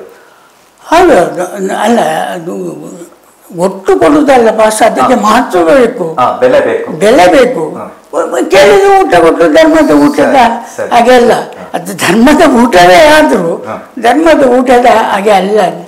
ಯಾರೋ ಒಬ್ಬರು ಸಜೆಷನ್ ಮಾಡಿದ್ರು, ನೀವು 1 ಪಾಸಿಗೆ 10 ರೂಪಾಯಿ ತಗೊಳ್ಳಿ, 15,000 ರೂಪಾಯಿ ಆಯಿತು. ಅದರಿಂದ ಒಂದು ನ್ಯಾಯಪೈಸೆ ತಗೊಳ್ಳಿಕ್ಕೆ ಆಗೋದಿಲ್ಲ. ಅದು ತಗೊಂಡ್ರೆ ಧರ್ಮದ ವಿದ್ಯಾರ್ಥಿಗಳಿಗೆ ಸಹಾಯ ಮಾಡಿದಾಗೆ ಆಗುವುದೇ ಇಲ್ಲ ಅಂತ ಅವರದ್ದು ಇತ್ತು. ಇಂಥ ಅನೇಕ ವಿದ್ಯಾರ್ಥಿಗಳ ಬಗ್ಗೆ ಉದಾಹರಣೆಗಳು. ಅಂತ ಶಿಷ್ಯ ಪ್ರೇಮ ಅವರದ್ದು ಬದುಕಿನ ಒಂದು ಅತ್ಯಂತ ದೊಡ್ಡ ಗುಣ. ಪರಮ ಪೂಜ್ಯ ವಿಶ್ವೇಶತೀರ್ಥರು ಕ್ಷಮಾ ಗುಣಕ್ಕೆ ಬಹಳ ಹೆಸರುವಾಸಿಯಾದವರು. ಸಾಕಷ್ಟು ಕಥೆಗಳನ್ನು ನಾವು ಕೇಳಿದ್ದೇವೆ. ತಮ್ಮ ನೆನಪಿನಲ್ಲಿರುವ ಒಂದು ಘಟನೆಯನ್ನು ಹೇಳಬಲ್ಲಿರ? ಅನೇಕ ಘಟನೆಗಳು ಇದೆ. ಯಾವುದೇ ಒಂದು ಮಠದಲ್ಲಿ ತಕರಾರು ಬಂದಾಗ ಅದನ್ನು ನಾವು ತೀರ್ಮಾನ ಮಾಡುವ ಕ್ರಮ ಇಲ್ಲ. ಯಾಕೆ ಹೇಳಿದರೆ ನಮ್ಮ ತೀರ್ಮಾನವು ಅವರ ಬಳಿಗೆ ಹೋಗಿ ನಮಗೆ ವಿರೋಧವಾಗುವ ಸಂದರ್ಭಗಳು ಇರ್ತದೆ. ಹಾಗಾಗಿ ನಾವು ಏನೂ ಇಲ್ಲದೆ ಮುಂದಿನ ಅದನ್ನು ಸ್ವಾಮಿಯವರಿಗೆ ಕೊಡುವುದು, ಸ್ವಾಮಿಯರು ಅವರನ್ನು ಕ್ಷಮಿಸುವುದು, ಹೀಗೆ ಮಾಮೂಲು. ಯಾವುದೇ ಇದು ತಪ್ಪುಗಳಿದ್ದರೂ ಅದನ್ನು ಕ್ಷಮಿಸುವಂಥ ಗುಣ ಅವರಿಗೆ. ಒಂದು ಸಂದರ್ಭದಲ್ಲಿ ಅವರು ಪರ್ಯಾಯ ಸಮಯದಲ್ಲಿ ಪಾಠ ಮಾಡ್ತಾಯಿದ್ರು. ಅಷ್ಟಾಗ ಒಂದು ಪರಸ್ಥಳದ ಕಟೀಲ್ನ ಒಂದು ಬ್ರಾಹ್ಮಣ ಅವರಲ್ಲಿ ಧನ ಸಹಾಯ ಕೇಳಲು ಹೋದರು. ಹೀಗೆ ಮಾಳಿಗೆಗೆ ಹೋಗಿ ನೋಡುವಾಗ ಪಾಠ ಆಗ್ತಾ ಉಂಟು. ಕೆಳಗೆ ಬಂದರು. ಪಾಠ ಮುಗಿದ ಮೇಲೆ ಸ್ವಾಮೀಜಿಯವರು ಕೇಳಿದರು. ಆ ವ್ಯಕ್ತಿಯೊಬ್ಬರು ಬಂದಿದ್ದರು. ಯಾರವರು? ಅವರಿಗೆ ಧನ ಸಹಾಯ ಕೇಳಲಿಕ್ಕೆ ಬಂದವರು, ಅವರನ್ನು ಇಲ್ಲಿ ಊಟ ಮಾತ್ರ ಕೊಡುವುದು, ಹಣ ಕೊಡುವುದಿಲ್ಲ ಅಂತ ಹೇಳಿ ಕಳಿಸಿದೆ ಅಂಥೇಳಿ ಅಲ್ಲಿಯ ಅವರ ಸೆಕ್ರೆಟರಿ ಹೇಳಿದರು. ಅಷ್ಟಾಗುವಾಗ ಅವರಿಗೆ ಸಿಟ್ಟು ಬಂತು. ಅದು ಹಾಗೆ ಹೇಳಲಿಕ್ಕೆ ಯಾಕೆ ನಿನಗೆ ಅಧಿಕಾರ ಕೊಟ್ಟದ್ದು? ಹಣ ಕೊಡೋದೇ ಇಲ್ವ, ನನ್ನ ಭೇಟಿ ಮಾಡಿಸ್ಬೇಕಿತ್ತಲ್ವ ಅಂತ ಹಠ ಹಿಡಿದು ಅವನನ್ನು ಹುಡುಕಿಕೊಂಡು ಬರಬೇಕು ಅಂತ. ಆ ವ್ಯಕ್ತಿ ಯಾರು ಅಂತ ಗೊತ್ತಿಲ್ಲ, ಎಲ್ಲಿದ್ದಾನೆ ಅಂತ ಗೊತ್ತಿಲ್ಲ, ಎಲ್ಲಿ ಹುಡುಕೋದು? ಅವ ಬರದೆ ನಾನು ರಾತ್ರಿ ಪಲಾರ ಮಾಡೋದಿಲ್ಲ ಅಂತ ಕೂತರು. ಮಧ್ಯ ರಾತ್ರಿ ಎಲ್ಲ ಪೂಜೆ ಮುಗಿದು ಪಲಾರಕ್ಕೆ ಹೋಗಲಿಲ್ಲ. ಈ ವ್ಯಕ್ತಿಯನ್ನು ಕರೆದ್ರು. ಇವರು ನಾನು ಹೇಳಿದೆ ಅವರ ಹತ್ರ, ಅದೇನು ತೊಂದರೆ ಇಲ್ಲಪ್ಪ, ಅವರು ಎಲ್ಲಿ ಹುಡುಕೋದು ಅವನನ್ನು, ನೀವು ಮನೆಗೆ ಹೋಗಿ ಹೇಳಿದೆ. ಅಷ್ಟಾಗುವಾಗ ಜನ ಬಂದು ಗುಳ್ಳಿ ನನಗೂ ಗಾಬರಿ ಆಯಿತು. ಕಡೆಗೆ ಹೋಗಿ ಅವರನ್ನು ಕರ್ಕೊಂಡು ಬರುವಾಗ ಇವರು ಪಲಾರ ಮಾಡದೆ ಮೈಲಿಗೆ ಮುಟ್ಟಿ ಹಾಗೆ ಆಗಿದೆ. ಎಂತ ಹೇಳಿದರೂ ಅವರು ಸಮಾಧಾನ ಮಾಡೋದು ಆಗುವುದಿಲ್ಲ. ನಾನು ಹೇಳಿದ ಮೇಲೆ ಅವ್ರನ್ನನ್ನು ಕರೆದದೆ ನೀವು ಮನೆಗೆ ಹೋದದ್ದು ಯಾಕೆ ಅಂತ. ಅಲ್ಲಿಗೆ ಮುಗೀತು. ಮರು ದಿವಸ ಬೆಳಗಾದ ನಾವು 9 ಗಂಟೆಗೆ ಬರುವಾಗ ಆ ಜನ ಸಿಕ್ಕಿತು. ಅವರಿಗೆ ಸಹಾಯ ಮಾಡಿ ಆಯಿತು, ಅವರು ಹೋದರು. ಬೆಳಿಗ್ಗೆ ಸರೋವರಕ್ಕೆ ಸ್ನಾನಕ್ಕೆ ಹೋಗುವಾಗ ಆ ಜನ ಸ್ನಾನ ಮಾಡ್ತಾ ಇತ್ತಂತೆ. ಇವರು ವಿಚಾರಿಸಿದರು, ನಾನು ಹೀಗೆ ಕಟೀಲಿನಿಂದ ನಿನ್ನೆ ಬಂದಿದ್ರೆ? ಹೌದು. ಕಡೆಗೆ ಅಲ್ಲಿಗೆ ಅವರಿಗೆ ಎಷ್ಟು ಮೊತ್ತ ಧನ ಸಹಾಯ ಮಾಡಿ ವಿದ್ಯಾರ್ಥಿಗೆ ಕಲೀಲಿಕ್ಕೆ ಹೀಗೆ ನಮ್ಮನ್ನು ಬಂದು ಹೀಗೆ ವ್ಯವಸ್ಥೆ ಆಯಿತು, ನೀವೇನು ಹೆದರೋದು ಬೇಡ ಅಂಥೇಳಿ ನಮಗೆ ಸಮಾಧಾನ ಹೇಳ್ತಿದ್ರು. ಎಷ್ಟೋ ಕಡೆಗಳಲ್ಲಿ ಇಂಥದ್ದು ಇದು. ಒಂದು ಗಲಾಟೆಯಲ್ಲಿ ಯಾರಿಗೋ ಒಬ್ಬ ಹುಡುಗ ಹಿಡಿದು ಅವನನ್ನು ಹಿಡೀಲಿಕ್ಕೆ ಇವರು ಹೋಗಿ ಇವರ ಹಲ್ಲು ಬರೆದ್ರು ಅವನ ಕಡೆಯಿಂದ ಸಮಾಧಾನ. ಅವನಿಗೆ ಅರೆಸ್ಟ್ ಆಗಲಿಕ್ಕೆ ಬಂದದ್ದನ್ನು ಇವರೇ ತಪ್ಪಿಸಿದ್ದು. ಹೀಗೆ ಅನೇಕ ಇದರಲ್ಲಿ ವಿದ್ಯಾರ್ಥಿಗಳು ಯಾವ ತಪ್ಪಿನ ಪ್ರಶ್ನೆ ಇಲ್ಲ. ವಿದ್ಯಾರ್ಥಿಗಳು ಇವರು ಕ್ಷಮೆ ಹೇಳಿದರೆ ಅದಕ್ಕಿಂತ ಮೇಲೆ ಇದಿಲ್ಲ ಅಂತ ಒಂದು ವಿಚಿತ್ರ ಸ್ವಭಾವದ ಶ್ರೀಗಳವರು. ನಮ್ಮ ಮನೆಯ ಹತ್ತಿರದಲ್ಲಿ ಒಂದು ಸಣ್ಣ ಪಳ್ಳದ ಹಾಗೆ ನೀರಿನ ಕೆರೆ ಇತ್ತು. ಅದರಲ್ಲಿ ಯಾವ ಪಾತ್ರೆ ತೊಳೆಯುವುದು ಇತ್ಯಾದಿಗಳು ಎಲ್ಲ ಮಾಡ್ತಾಯಿದ್ರು. ನನ್ನ ಸ್ವಾಮಿಯವರು ಮತ್ತು ನನ್ನ ದೊಡ್ಡ ಅಕ್ಕ ಅಲ್ಲಿ ಹೋಗಿ ಪಾತ್ರೆ ತೊಳೆದು ಎಲ್ಲ ಬರುವ ನಿತ್ಯ ಹೋಗುವ ಸ್ಥಳ. ಹೋಗಿ ಬರುವಾಗ ಅಲ್ಲಿ ನಿಂತುಕೊಂಡಿರುವಾಗ ಇವರ ಬೆನ್ನಿಗೆ ಒಂದು ಪೆಟ್ಟು ಕೊಟ್ಟರಂತೆ. ಎಷ್ಟು ಚಂದದ ಬೆನ್ನು ಅಂತ ಹೇಳಿ ಆ ಪೆಟ್ಟಿಗೆ ಅವರು ಬಿದ್ದರು ಅಂತ ತೆಗಿಲಿಕ್ಕೆ ಇವರಿಗೆ ಆಗಲಿಲ್ಲ. ಆಗ ಅಲ್ಲಿಯೇ ಇದ್ದ ಓಡಿಯ ತಂದೆಯನ್ನು ಕರೆದು ಎಲೆ ಹಾಕಿದರು. ಆಗ ಅವರಿಗೆ ಪ್ರಶ್ನೆ ಮೂಡಿತ್ತು, ಅವ ಯಾಕೆ ನನ್ನನ್ನು ತೆಗಿಲಿಲ್ಲ ಎಂಬ. ಇದರಿಂದೇ ಮುಂದೆ ಬೆಳೆದು ಅದು ಕಡೆ ತನಕವೂ ಹೇಳ್ತಾ ಇದ್ದರು. ಓಡಿ ಬಂದಾಗ ನಿನ್ನ ತಂದೆ ನನ್ನನ್ನು ಕೆರೆಯಿಂದ ಎತ್ತಿದವರು ಅಂತ ಅವರಿಗೆ ವಿಶೇಷ ಸನ್ಮಾನವು ಇಲ್ಲಿ ಎರಡರಿಗೆ ಬಂದಷ್ಟು ಸಲ ಮಾಡ್ತಾಯಿದ್ರು. ಓಡಿ ಹೇಳಿದರೆ ಅವನ ತಂದೆ ಇದ್ದದ್ದು ಮಗನ ಹೆಸರು ಓಡಿ. ಅವನ ಮಗನಿಗೆ ವಿದ್ಯಾಪೀಠದಲ್ಲಿ ಗೌರ್ಮೆಂಟ್ ಇದು ಬರುವ ಉದ್ಯೋಗ ಸಮೇತ ಕೊಟ್ಟಿದ್ದಾರೆ. ಈಗ ಸಹ ಅಲ್ಲಿಯೇ ಇದ್ದಾನೆ. ಸ್ವಾಮಿಯವರು ಅಯೋಧ್ಯೆಗೆ ಪ್ರಯಾಣ ಮಾಡುವಾಗ ದೇವರನ್ನು ಹಿಡ್ಕೊಂಡು, ಪಟ್ಟದ ದೇವರಿಗೆ ನಿತ್ಯವೂ ಪೂಜೆ ಆಗಬೇಕಾದದ್ದರಿಂದ ದೇವರು ಹಿಡ್ಕೊಂಡು ಹೋದರು. ಹೋಗುವಾಗ ಮಧ್ಯದಲ್ಲಿ ಚೆಕ್ಕಿಂಗಿನಲ್ಲಿ ಇವರ ದೇವರ ಪೆಟ್ಟಿಗೆಯನ್ನು ಓಪನ್ ಮಾಡಿ ನೋಡಬೇಕು ಅಂತ ಎಲ್ಲರದ್ದು ಗಲಾಟೆ. ಅದೇನಾಗಿತ್ತು ಹೇಳಿದರೆ, ಅಲ್ಲಿ ರಾಮ ಬಲ್ಲು ಹಿಡ್ಕೊಂಡು ನಿಂತ ರಾಮದೇವರು, ಪಟ್ಟದೇವರು, ಅದು ಅವರಿಗೆ ಪಿಸ್ತೂಲ್ನಾಗೆ ಕಂಡಿತ್ತು. ಹಾಗಾಗಿ ಓಪನ್ ಮಾಡಬೇಕು ಅಂತ. ಓಪನ್ ಮಾಡಬೇಕಾದ್ರೆ ಸ್ನಾನ ಮಾಡಬೇಕು. ಸ್ನಾನ ಮಾಡಿ ಅದು ಏನು ಬೇಕಾದರೂ ಮಾಡಿ, ನೀವು ಎಲ್ಲಿ ವ್ಯವಸ್ಥೆ ಮಾಡ್ತೇವೆ, ನಮಗೆ ದೇವರನ್ನು ತೋರಿಸ್ಬೇಕು ಅಂತ. ಕಡೆಗೆ ಅಲ್ಲಿ ರೂಮ್ನಲ್ಲಿ ಸ್ನಾನ ಮಾಡಿ ಪಟ್ಟ ದೇವರ ಬೆಟ್ಟಿಗೆ ತೆಗೆದು ಅವರಿಗೆ ದೇವರನ್ನು ತೋರಿಸಿ, ನಿಮಗೆಲ್ಲ ಒಳ್ಳೆಯದಾಗಲಿ. ಇಲ್ಲಿಯ ಎಲ್ಲ ಸ್ಟಾಫಿನವರಿಗೆ ಬಹಳ ಸಂತೋಷ, ನಮಗೆ ಅಯೋಧ್ಯೆಗೆ ಹೋಗದೆ ಇಲ್ಲಿಯ ರಾಮ ದರ್ಶನ ಆಯಿತು ಅಂತ ಸಂತೋಷಪಟ್ಟರು. ದೇವರು ನಿಮಗೆಲ್ಲ ಒಳ್ಳೇದು ಮಾಡಲಿ ಅಂತ ಇವರು ಆಶೀರ್ವಾದ ಮಾಡಿದರು. ಆಮೇಲೆ ಇಂಥ ಸಂದರ್ಭಗಳು ಬರ್ತದೆ ಅಂತೇಳಿ ದೇವರ ಪೆಟ್ಟಿಗೆಯನ್ನು ವಿಮಾನದಲ್ಲಿ ತಗೊಂಡು ಹೋಗುವುದನ್ನು ಕೈಬಿಟ್ರು. ಮಂದಿರ ಪೂಜ್ಯರ ದೊಡ್ಡ ಕನಸು. 2019ರಲ್ಲಿ ವೃಂದಾವನಸ್ಥರಾದಾಗ ರಾಮ ಮಂದಿರ ಆಗಿರಲಿಲ್ಲ. ಆ ಕ್ಷಣದಲ್ಲಿ ಗುರುಗಳ ಅನಿಸಿಕೆಗಳು ಯಾವ ರೀತಿ ಇತ್ತು? ರಾಮ ಮಂದಿರದ ತೀರ್ಪು ಬಂದ ಕೂಡಲೇ ಅವರ ಕರ್ತವ್ಯ ಮುಗಿದಿದೆ ಅಂತ ಅವರು ತೀರ್ಮಾನ ಮಾಡಿದ ಹಾಗೆ ಕಾಣ್ತಿತ್ತು. ನಾನಿರುವುದು ಈ ಸಂದರ್ಭದಲ್ಲಿ ಅದರ ಪ್ರತಿಷ್ಠೆಗೆ ಇರುವುದು ಸಂಶಯ. ಆದ್ದರಿಂದ ಕಿರಿಯ ಶ್ರೀಪಾದರಾದ ವಿಶ್ವಪ್ರಸನ್ನರ ನೇತೃತ್ವದಲ್ಲಿ ನಾನು ಕಾರ್ಯಕ್ರಮವನ್ನು ಮುಂದುವರಿಸಿ ಎಂದು ಆಗಲೇ ಅವರು ಅಲ್ಲಿಯ ಅಯೋಧ್ಯೆಯ ಕಮಿಟಿಯವರಲ್ಲಿ ಹೇಳಿದ್ದಾರೆ. ಈ ಪೂರ್ವ ಸೂಚನೆ ಅವರಿಗೆ ಹೇಗೆ ತಿಳಿಯಿತು ಅಂತ ನಮಗೆ ಅರ್ಥ ಆಗೋದಿಲ್ಲ. ಪೂಜ್ಯರ ಹುಟ್ಟೂರು ರಾಮಕುಂಜ. ರಾಮಕುಂಜ ಎನ್ನುವಂಥದ್ದು ವಿಶ್ವಪ್ರಸಿದ್ಧವಾಗಿದೆ. ರಾಮಕುಂಜಕ್ಕೆ ಪೂಜ್ಯರ ವಿಶೇಷ ಕೊಡುಗೆ ಏನು ತಾವು ಹೇಳ್ಬೋದಾ? ರಾಮಕುಂಜ ತನ್ನ ಹುಟ್ಟೂರು ಎಂಬ ಪ್ರೀತಿಯಿಂದ ಸಾಧ್ಯವಾದಷ್ಟು ಪ್ರಯತ್ನಪಟ್ಟು ಅನೇಕ ಕೊಡುಗೆಗಳನ್ನು ನೀಡಿದ್ದಾರೆ. ಮೊದಲನೆಯದಾಗಿ ಅವರು ಕಲಿತ ಶಾಲೆಯ ಜೀರ್ಣೋದ್ಧಾರ ಮಾಡಿ ಕಿರಿಯ ಸಂಸ್ಕೃತ ಶಾಲೆಯನ್ನು ಅಭಿವೃದ್ಧಿಪಡಿಸಿದ್ದಾರೆ. ಆಮೇಲೆ ಇದು ಪ್ರಾಥಮಿಕ, ಮಾಧ್ಯಮಿಕ, ಪದವಿ ಪೂರ್ವ, ಪದವಿ ಕಾಲೇಜುಗಳನ್ನು ಸ್ಥಾಪಿಸಿ ಅನೇಕ ರೀತಿಯ ಅಭಿವೃದ್ಧಿಗೆ ಸಹಕರಿಸಿದ್ದಾರೆ. ಅಷ್ಟು ಮಾತ್ರವಲ್ಲ, ಇಲ್ಲಿಯ ಎರಟಾಡಿಯ ದೇವಸ್ಥಾನವನ್ನು ಪೂರ್ಣ ಜೀರ್ಣೋದ್ಧಾರ ಮಾಡಲಿಕ್ಕೆ ಮುತುವರ್ಜಿ ವಹಿಸಿ ಅವರ ಮೂಲಕವೇ ನಡೆದಿದೆ. ಆಂಗ್ಲ ಮಾಧ್ಯಮ ಶಾಲೆಯನ್ನು ಕಟ್ಟಿ ಬೆಳೆಸಿದ್ದಾರೆ. ಆಂಗ್ಲ ಮಾಧ್ಯಮ ಶಾಲೆಯೂ ಇದೆ. ಅಲ್ಲಿಯ ಆ ಸಂಕೀರ್ಣದ ಸಂಪೂರ್ಣ ಕಾಲೇಜ್ ಶಾಲೆಗಳೆಲ್ಲ ಅವರ ಮುಖಾಂತರವೇ ನಡೆದಂತ ಭಾವಿಸ್ತೇನೆ. ಈರಕ್ಕಿ ಮಠಕ್ಕೂ ಕೂಡ ವಿಶೇಷವಾದಂತಹ ಕೊಡುಗೆ ಕೊಟ್ಟಿದ್ದಾರೆ ಅಂತ. ಅಲ್ಲಿ ದಂಡತೀರ್ಥ ಅಂತ ಮಧ್ವಾಚಾರ್ಯ ತೀರ್ಥವನ್ನು ಸಂಪೂರ್ಣ ರೆನೋವೇಷನ್ ಮಾಡಿ ಅಭಿವೃದ್ಧಿಪಡಿಸಿದ್ದಾರೆ. ತಾವು ತಮ್ಮ ಬದುಕನ್ನು ಪೂರ್ತಿಯಾಗಿ ಉಡುಪಿಯಲ್ಲೇ ಕಳೆದವರು. ತಮ್ಮ ಕುಟುಂಬ, ಮಕ್ಕಳು, ಅಳಿಯಂದಿರು, ಅವರ ಬಗ್ಗೆ ಒಂದಷ್ಟು ಮಾಹಿತಿ. ನಾನು ಉಡುಪಿಯಲ್ಲೇ ಹುಟ್ಟಿ ಉಡುಪಿಯಲ್ಲೇ ವಿದ್ಯಾಭ್ಯಾಸ ಮಾಡಿ ಎಲ್ಲ ಉಡುಪಿಯವನೇ ಆಗಿದ್ದೆ. ಆದರೆ ಈ ಎರಟಾಡಿಯ ಬ್ರಹ್ಮಕಲಶ ದೇವಸ್ಥಾನದ ನೆಪದಿಂದ ಇಲ್ಲಿ ಬರುವ ಹಾಗೆ ಆಯಿತು. ಹಾಗೆಯೇ ನನ್ನ ಅಣ್ಣ ಇಲ್ಲಿಯೇ ವಸತಿ ಬಿಡಾರ ಮಾಡಿ ಇಲ್ಲಿಯ ತೋಟಗಳನ್ನು ನೋಡಿಕೊಂಡದ್ದರಿಂದ ಇಲ್ಲಿಯ ಸಂಪರ್ಕ ನನಗೆ ಉಳಿಯಿತು. ಹಾಗೆ ಮತ್ತು ನಮ್ಮ ಸಂಸಾರದಲ್ಲಿ ನನ್ನ ಅಣ್ಣನ ಮಕ್ಕಳು ಇಲ್ಲಿ ಎರಟಾಡಿ ಮನೆಯಲ್ಲಿ ವಾಸವಾಗಿದ್ದಾರೆ. ಅವರ ಹೆಸರು? ಅವರು ಹರಿನಾರಾಯಣ, ಪೂರ್ಣಪ್ರಜ್ಞಾ ಮತ್ತು ತೀರ್ಥಪಾದ ಅಂತ 3 ಗಂಡು ಮಕ್ಕಳು.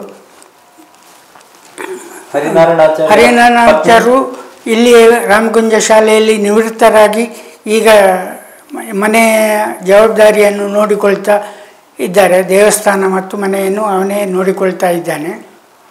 ಅವರ ಪತ್ನಿಯ ಹೆಸರು? ಅವರ ಪತ್ನಿ ಭಾಗ್ಯಲಕ್ಷ್ಮಿ ಅಂತ. ಅವಳು ಅವನಿಗೆ ಪೂರ್ಣ ಸಹಕಾರ ಕೊಟ್ಟು ಇಲ್ಲಿಯ ಮನೆಯ ಜವಾಬ್ದಾರಿಯನ್ನು ನೋಡಿಕೊಳ್ತಾ ಇದ್ದಾಳೆ. ತಮ್ಮ ಪತ್ನಿಯ ಹೆಸರು? ನನ್ನ ಪತ್ನಿ ಗೀತಾ ಅಂತ. ಅವಳು ಒರಿಜಿನಲ್ ಪಾವಂಜೆಯವರು, ಇದ್ದದ್ದೆಲ್ಲ ಕೇರಳದಲ್ಲಿ. ಹಾಗಾಗಿ ನಾನು ಮದುವೆ ಆದ ಮೇಲೆ ನಾವು ಉಡುಪಿಯಲ್ಲೇ ಇದ್ದು ನನಗೆ 2 ಹುಡುಗಿಯರು. ಒಬ್ಬಳನ್ನು ತಮಿಳುನಾಡಿನ ತಿರುನವೆಲ್ಲಿಗೆ ಕೊಟ್ಟು ಮದುವೆಯಾಗಿದೆ, ಸಹನ ಅಂತ. ಎರಡನೆಯವಳು ಸ್ನೇಹ ಅಂತ.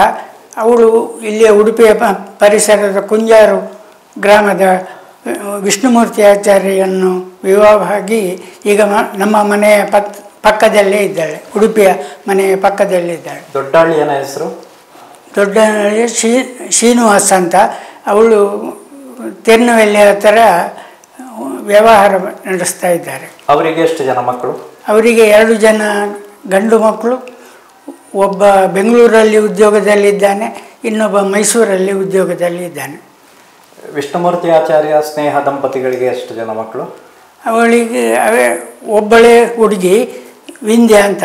ಅವಳು ಭರತನಾಟ್ಯದಲ್ಲಿ ಮತ್ತು ಯಕ್ಷಗಾನದಲ್ಲಿ ವಿಶೇಷ ಇದು ಮಾಡಿ MA ಇಂಗ್ಲೀಷ್ನಲ್ಲಿ MA ಡಿಗ್ರಿಯನ್ನು ಪಡೆದು ಈಗ ವಿವಾಹವಾಗಿ ಚೆನ್ನೈಯಲ್ಲಿ ಗಂಡ ಆದಿತ್ಯನೊಂದಿಗೆ ವಾಸವಾಗಿದ್ದಾಳೆ. 2019ರಲ್ಲಿ ಪೂಜ್ಯ ವಿಶ್ವೇಶತೀರ್ಥರು ಬೃಂದಾವನಸ್ಥರಾದರು. ಆ ಬಳಿಕ ಅವರ ಪಟ್ಟದ ಶಿಷ್ಯ ಪೂಜ್ಯ ವಿಶ್ವಪ್ರಸನ್ನರು ಹಾಗೂ ಪೇಜಾವರ ಮಠದ ಜೊತೆಗೆ ತಮ್ಮ ಸಂಬಂಧ ಅದೇ ರೀತಿ ಮುಂದುವರಿತಾ ಇದೆಯಾ, ಹೇಗಿದೆ ಅಂತ ಒಂದಷ್ಟು ಮಾಹಿತಿ. 19ರಿಂದ ಮಠದ ಜವಾಬ್ದಾರಿಯನ್ನು ಸುಮಾರು ಕಡಿಮೆ ಮಾಡಿ ಬೇರೆ 2 ಸುಬ್ರಹ್ಮಣ್ಯ ಭಟ್ ಎಂಬುವರಿಗೆಲ್ಲ ವಹಿಸಿಕೊಟ್ಟು ನಾನು ಮಠಕ್ಕೆ ಹೋಗ್ತಾ ಬರ್ತಾ ಇದ್ದೇನೆ. ಪ್ರತಿದಿನವೂ ಮಠಕ್ಕೆ ಹೋಗಿ ಸಂಜೆ ಮಠದಲ್ಲಿ ಇದ್ದು ಆಗು ಹೋಗುಗಳು ಎಲ್ಲ ನೋಡಿಕೊಳ್ತಾ ಇದ್ದೇನೆ. ಸ್ವಾಮೀಜಿಯವರು ನನ್ನ ಮೇಲೆ ವಿಶೇಷ ಕಿರಿಯ ಶ್ರೀಪಾದರು ವಿಶೇಷ ಅಭಿಮಾನದಿಂದ ಆ ದಿವಾನ್ ಪದವನ್ನು ಹಾಗೇ ನನ್ನಲ್ಲಿ ಬಿಟ್ಟಿದ್ದಾರೆ ಅಷ್ಟೇ ಹೊರತು ನಾನು ದಿವಾನರಾಗಿ ಏನು ಕೆಲಸ ಮಾಡ್ತಾ ಇಲ್ಲ ಈಗ. ಆದರೂ ನಿತ್ಯ ಮಠಕ್ಕೆ ಹೋಗ್ತಾ ಇದ್ದೇನೆ. ವಿಶೇಷ ಸಂಪರ್ಕ ಇದೆ. ವಿಶೇಷ ಸ್ವಾಮಿಯವರ ಕಾರ್ಯಕ್ರಮಗಳಿಗೆಲ್ಲ ಹೋಗಿ ನನ್ನಿಂದ ಸಾಧ್ಯವಾದಷ್ಟು ಸಹಕಾರವನ್ನು ನೀಡ್ತಾ ಇದ್ದೇನೆ. ಬಲು ದೀರ್ಘಕಾಲ ಪೇಜಾವರ ಮಠದ ಸೇವೆಯನ್ನು ತಾವು ಮಾಡಿದವರು, ಸಾಕಷ್ಟು ಒತ್ತಡಗಳ ನಡುವೆ ತಾವು ದುಡಿದವರು. ಇವತ್ತು ತಮಗೆ 80 ವರ್ಷ ಸಮೀಪಿಸಿದೆ. ಒಟ್ಟಿನಲ್ಲಿ ನಿಮ್ಮ ಬದುಕು ಯಾವ ರೀತಿ ಇತ್ತು, ಯಾವ ರೀತಿಯ ಸಂತೋಷವನ್ನು ಅನುಭವಿಸಿದ್ದೀರಿ, ನೋವು ನಲಿವುಗಳು ಏನು ಎಂಬ ಬಗ್ಗೆ ಕೊನೆಯ ಪ್ರಶ್ನೆ. ನಾನು ಸರ್ವೀಸಿನಲ್ಲಿ, ಬ್ಯಾಂಕ್ ಸರ್ವೀಸಿನಲ್ಲಿ ಮತ್ತು ಮಠದಲ್ಲಿ ಇರುವಷ್ಟು ಸಮಯವು ತುಂಬ ಒತ್ತಡದಲ್ಲೇ ಇರ್ತಾಯಿತ್ತು. ಬ್ಯಾಂಕಿನ ಒತ್ತಡ ಮುಗಿಸಿದರೆ ಮಠದ ಬೇರೆ ಬೇರೆ ಒತ್ತಡಗಳು, ಕಾರ್ಯಬಾಹುಲ್ಯಗಳು ಎಲ್ಲ ಇತ್ತು. ಆದರೆ ಈಗ ಎಲ್ಲ ಒಮ್ಮೊಮ್ಮೆ ಕಳಚಿದ್ದರಿಂದ ಸ್ವಲ್ಪ ಸಮಯ ಅದನ್ನು ಅಡ್ಜಸ್ಟ್ ಆಗಲಿಕ್ಕೆ ನನಗೆ ಸ್ವಲ್ಪ ಕಷ್ಟ ಆಯಿತು. ಆದರೆ ಈಗ ಅದು ಅಭ್ಯಾಸ ಆಗಿದೆ. ಆದರೂ ನಿತ್ಯ ಮಠಕ್ಕೆ ಹೋಗಿ ಮಠದಲ್ಲಿ ಸ್ವಲ್ಪ ಕೂತು ಅಲ್ಲಿನ ವ್ಯವಹಾರಗಳ ಬಗ್ಗೆ ಮಾತನಾಡಿ ಕೃಷ್ಣ ಮಠಕ್ಕೆ ಹೋಗಿ ಬರುವಾಗ ಒಂದು ತೃಪ್ತಿ ಇರ್ತದೆ. ಅದೇ ನನ್ನ ಜೀವನದ ಅಮೂಲ್ಯ ಸಮಯ ಅಂತ ನಾನು ಭಾವಿಸ್ತಾ ಇದ್ದೇನೆ. ತುಂಬ ಸಂತೋಷ ಆಯಿತು. 80 ವರ್ಷದ ಹಿರಿಯರು ನಮ್ಮ ಜೊತೆಗಿದ್ದು ನಮ್ಮೆಲ್ಲ ಪ್ರಶ್ನೆಗಳಿಗೆ ಬಹಳ ಆಸಕ್ತಿಯಿಂದ ಉತ್ತರವನ್ನು ಕೊಟ್ಟಿದ್ದೀರಿ. ಮಠಕ್ಕೆ ಬೇಕಾಗಿ ತಮ್ಮ ಬದುಕನ್ನೇ ಸಮರ್ಪಿಸಿದ ತಮ್ಮಂಥ ಪೂಜ್ಯ ವ್ಯಕ್ತಿಗಳು ನಮ್ಮ ಜೊತೆಗೆ ಇವತ್ತು ಈ ಸಮಯವನ್ನು ಹಂಚಿಕೊಂಡದ್ದಕ್ಕೆ ನಾವು ವಿಶೇಷವಾಗಿ ಧನ್ಯವಾದಗಳನ್ನು ಸಮರ್ಪಿಸ್ತಾ ಇದ್ದೇವೆ. ನಮಗೆ ವಿಶೇಷವಾಗಿ ವಿಶ್ವೇಶತೀರ್ಥರೇ ನಮಗೆ ಮಾರ್ಗದರ್ಶಕರಾಗಿದ್ದರು ನಮ್ಮ ಬದುಕಿಗೆ. ಇವತ್ತು ಅವರಿಲ್ಲ. ಅವರನ್ನು ತಮ್ಮ ಮೂಲಕ ಪೂಜ್ಯ ಭಾವನೆಯಿಂದ ಅವರನ್ನು ತಮ್ಮ ಮೂಲಕ ಕಾಣ್ತಾ ಇದ್ದೇವೆ. ನಿಮಗೆ ನಮ್ಮ ವಿಶೇಷವಾದಂಥ ಧನ್ಯವಾದಗಳನ್ನು ಸಮರ್ಪಿಸ್ತಾ ಇದ್ದೇವೆ. ನಮಸ್ಕಾರ. ವಿಷಯಗಳನ್ನು ನಮ್ಮ ಮುಂದೆ ಇಟ್ಟಿದ್ದೇನೆ. ಇನ್ನು ಅವರ ಬಗ್ಗೆ ಮಾತಾಡಿದರೆ ಎಷ್ಟು ದಿವಸ ಮಾತಾಡಿದರೂ ಬೇರೆ ಬೇರೆ ವಿಷಯಗಳು ಸಿಗ್ತಾ ಇರ್ತದೆ. ನನ್ನನ್ನು ಕರೆಸಿ ಮಾತಾಡಿದ್ದಕ್ಕೆ ನಿಮಗೂ ಧನ್ಯವಾದಗಳು. ನಮಸ್ಕಾರ. ಇದುವರೆಗೆ ಪೂಜ್ಯ ವಿಶ್ವೇಶತೀರ್ಥರ ಪೂರ್ವಾಶ್ರಮದ ಬದುಕಿನ ಕುಟುಂಬದ ಕೊನೆಯ ಕೊಂಡಿ ಶ್ರೀ ರಘುರಾಮಾಚಾರ್ಯರ ಬಗ್ಗೆ ನಾವು ಒಂದಷ್ಟು ವಿಷಯಗಳನ್ನು ನಾವು ಮಾತನಾಡಿದೆವು. ಇದೀಗ ಅವರ ಪೂರ್ವಾಶ್ರಮದ ಸಹೋದರ ಮಧುಸೂದನಾಚಾರ್ಯರ ಪುತ್ರ ಹರಿನಾರಾಯಣಾಚಾರ್ಯರು ಈ ವಿಷ್ಣುಮೂರ್ತಿ ದೇವಸ್ಥಾನದ ವ್ಯವಸ್ಥಾಪಕ ಮುಕ್ತೇಶ್ವರರು ನಮ್ಮ ಜೊತೆಗಿದ್ದಾರೆ. ಶ್ರೀಯುತ ರಘುರಾಮಾಚಾರ್ಯರ ಸಹೋದರನ ಮಗ, ಅವರ ಹೆಸರು ಮಧುಸೂದನಾಚಾರ್ಯ, ಅವರ ಸುಪುತ್ರ ಶ್ರೀ ಹರಿನಾರಾಯಣಾಚಾರ್ಯರು ನಮ್ಮ ಜೊತೆಗಿದ್ದಾರೆ. ಈ ಮನೆಯನ್ನು ನಡೆಸಿಕೊಂಡು ದೇವಸ್ಥಾನದ ಎಲ್ಲ ಹಬ್ಬ ಹರಿದಿನಗಳನ್ನು ನಡೆಸ್ತಾ ಇರುವಂಥ ಜವಾಬ್ದಾರಿ ತೆಗೆದುಕೊಂಡು ನಡೆಸ್ತಾ ಇರುವವರು ಶ್ರೀಯುತ ಹರಿನಾರಾಯಣಾಚಾರ್ಯರು. ಈ ಮನೆಯಲ್ಲಿ ಗುರುಗಳು ವಿಶ್ವೇಶತೀರ್ಥರು ತನ್ನ ಬಾಲ್ಯದಲ್ಲಿದ್ದಾಗ ಕೆರೆಗೆ ಬಿದ್ದಂತಹ ಒಂದು ಘಟನೆ ಯಾರೋ ಹೇಳಿದ್ದನ್ನು ಕೇಳಿದ್ದೇವೆ. ಅದರ ಬಗ್ಗೆ ತಮಗೇನಾದರೂ ವಿಷಯ ಗೊತ್ತಿದೆಯಾ? ಆ ಘಟನೆಯನ್ನು ನಾನು ನೇರವಾಗಿ ನೋಡಿದವನಲ್ಲ, ಯಾಕಂದರೆ ಆವಾಗ ನಾನು ಹುಟ್ಟಿ ಇರಲಿಲ್ಲ. ಅನೇಕ ವರ್ಷಗಳ ನಂತರ ಆ ಒಂದು ಘಟನೆಯನ್ನು ಕೇಳಿದ ನೆನಪಿದೆ. ಯಾರು ಹೇಳಿದರು ತಮಗೆ? ಶ್ರೀಗಳವರ ಅಕ್ಕ ಲಕ್ಷ್ಮಿ ಅಂತ, ಅವರು ಆ ಘಟನೆಯನ್ನು ಹೇಳ್ತಾ ಇದ್ರು. ಏನಂತದ್ದು? ಅದಂದರೆ ಈ ಮನೆಯ ಉತ್ತರ ದಿಕ್ಕಿಗೆ ಸ್ವಲ್ಪ ಒಂದು 100 ಮೀಟರ್ ದೂರದಲ್ಲಿ ಒಂದು ಕೆರೆ ಇತ್ತು ಅವಾಗ. ಈಗ ಸ್ವಲ್ಪ ಮುಚ್ಚಿ ಹೋಗಿದೆ, ಆದರೆ ಕೆರೆ ಇದೆ.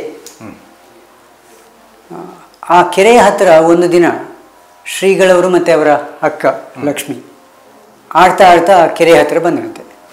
ಆವಾಗ ಶ್ರೀಗಳವರು ಬಹಳ ಚಿಕ್ಕ ಮಗು, ಬಹುಶಃ 6 ವರ್ಷ ಇದ್ದಿರಬೇಕು. 6 ವರ್ಷ ಇರಲಿಕ್ಕಿಲ್ಲ. ಅವರ ಅಕ್ಕ ಲಕ್ಷ್ಮಿಯೂ ಹಾಗೆ ಚಿಕ್ಕ ಹುಡುಗಿ. ಆಡ್ತಾ ಆಡ್ತಾ ಕೆರೆಯ ಸಮೀಪಕ್ಕೆ ಬಂದರು.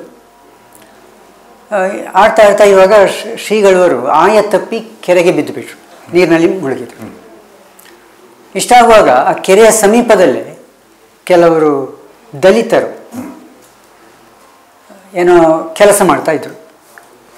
ಕೆಲಸ ಮಾಡ್ತಾ ಇರುವಾಗ ಈ ಮಗು ಕೆರೆಯ ನೀರಿಗೆ ಬಿದ್ದದನ್ನು ನೋಡಿದರು. ಹಾಗೇಳಿ ಆ ಕಾಲದಲ್ಲಿ ದಲಿತರು ಬ್ರಾಹ್ಮಣರನ್ನು ಮುಟ್ಟುವ ಹಾಗಿಲ್ಲ. ಏನು ಮಾಡೋದು ಅಂತ ಗೊತ್ತಾಗದೆ ಅವನು ಒಂದೇ ಸಮಯ ಬೊಬ್ಬೆ ಹಾಕಿದ. ಅಯ್ಯನೇ ಬಂಡೆ ಬಾಣಾರೆ ಅಂತ ಕರೆದ. ಆವಾಗ ಎತ್ತಲಿಕ್ಕೆ ಹೋಗಲಿಲ್ಲ. ಹಾಗೆ ಈ ಸಮೀಪಕ್ಕೆ ಹೋಗಿದ್ದಾರೆ, ಮುಟ್ಲಿಕ್ಕೆ ಧೈರ್ಯ ಇಲ್ಲ. ಆವಾಗ ಇವರ ಬೊಬ್ಬೆಯನ್ನು ಕೇಳಿ ಶ್ರೀಗಳವರ ತಂದೆ ನಾರಾಯಣಾಚಾರ್ಯ ಅವರು ಓಡಿ ಬಂದು ಆ ಬಿದ್ದ ಮಗುವನ್ನು ಎತ್ತಿ ರಕ್ಷಿಸಿದರು ಅಂತ. ಅಂದರೆ ಅವರು ಆ ಮಗು ಉಳಿಲಿಕ್ಕೆ ಕಾರಣ ಆ ದಲಿತ. ಬಹುಶಃ ವಿಶ್ವೇಶತೀರ್ಥರ ಬದುಕಿನಲ್ಲಿ ಆ ದಲಿತರ ಬಗ್ಗೆ ಅಷ್ಟೊಂದು ಕಾಳಜಿ ಪ್ರೀತಿ ಬರಬೇಕಿದ್ರೆ ಇದೇ ಘಟನೆ ಸಾಕ್ಷಿಯಾಗಿರ್ಬೋದು ಅಂತ ನನಗೆ ಅನ್ನಿಸ್ತದೆ. ತಮಗೇನಾದರೂ ಅದರ ಬಗ್ಗೆ? ಅದೇ ಬಹುಶಃ ಈ ಒಂದು ಘಟನೆ ಶ್ರೀಗಳವರಿಗೂ ದಲಿತರಿಗೂ ನಂಟು ಬೆಳೆಸಿದ ಒಂದು ಘಟನೆ ಇರ್ಬೋದು. ಶ್ರೀಗಳವರಿಗೆ ದಲಿತರ ಬಗ್ಗೆ ಒಂದು ವಿಶೇಷ ಒಂದು ಕಾಳಜಿ ಉಂಟಾಗಲಿಕ್ಕೆ ಇದೊಂದು ಕಾರಣ ಇರ್ಬೋದು ಅಂತ ಅನ್ನಿಸ್ತದೆ. ಇದಾದ ನಂತರ ಶ್ರೀಗಳವರನ್ನು ಅವರ ತಂದೆಯವರು ಕೆರೆ ನೀರಿಂದ ಎತ್ತಿದ ನಂತರ ಶ್ರೀಗಳವರ ಮನಸ್ಸಿನಲ್ಲಿ ಒಂದು ಪ್ರಶ್ನೆ ಮೂಡಿತು. ಆತ ಅಷ್ಟು ಸಮೀಪದಲ್ಲಿ ಕೆಲಸ ಮಾಡ್ತಾ ಇದ್ರು ಕೂಡ ನನ್ನನ್ನು ಯಾಕೆ ಎತ್ತಲಿಕ್ಕೆ ಬರಲಿಲ್ಲ ಅಂತ ಆ ಶ್ರೀಗಳವರಿಗೊಂದು ಸಂಶಯ ಮೂಡಿತು. ಈ ಪ್ರಶ್ನೆಯನ್ನು ಅವರು ತಂದೆಯಲ್ಲಿ ಕೇಳಿದ್ರಂತೆ. ಆವಾಗ ಅವರ ತಂದೆ ಕೊಟ್ಟ ಉತ್ತರ, ಅವರು ಅಸ್ಪೃಶ್ಯರು, ಬ್ರಾಹ್ಮಣರನ್ನು ಮುಟ್ಟಬಾರದು, ಹಾಗಾಗಿ ಅವರು ಮುಟ್ಟಿಲ್ಲ ಅಂತ ಹೇಳಿದರು. ಆವಾಗಿನಿಂದಲೇ ಬಹುಶಃ ಶ್ರೀಗಳವರಿಗೆ ಈ ದಲಿತರು ಅಸ್ಪೃಶ್ಯರು ಆಗಬಾರದು, ಅವರು ಕೂಡ ನಮ್ಮನ್ನು ಮುಟ್ಟುವ ಹಾಗಾಗಬೇಕು, ಇದರಿಂದ ನಮ್ಮ ಬದುಕಿಗೆ ಒಳ್ಳೆಯದು ಅಂತ ಬಹುಶಃ ಆ ಒಂದು ಭಾವನೆ ಆವಾಗ ಬಂದಿರಬೇಕು. ಶ್ರೀಯುತ ರಘುರಾಮಾಚಾರ್ಯರ ಬದುಕಿನ ಸಾಕಷ್ಟು ಅನುಭವಗಳನ್ನು ನಾವು ಈಗ ಸಾಕಷ್ಟು ತಿಳ್ಕೊಂಡಿದ್ದೇವೆ. ಈಗ ನಮ್ಮ ಜೊತೆಗೆ ಅವರ ಧರ್ಮಪತ್ನಿ ಶ್ರೀಮತಿ ಗೀತಾ ಅವರು ನಮ್ಮ ಜೊತೆಗಿದ್ದಾರೆ.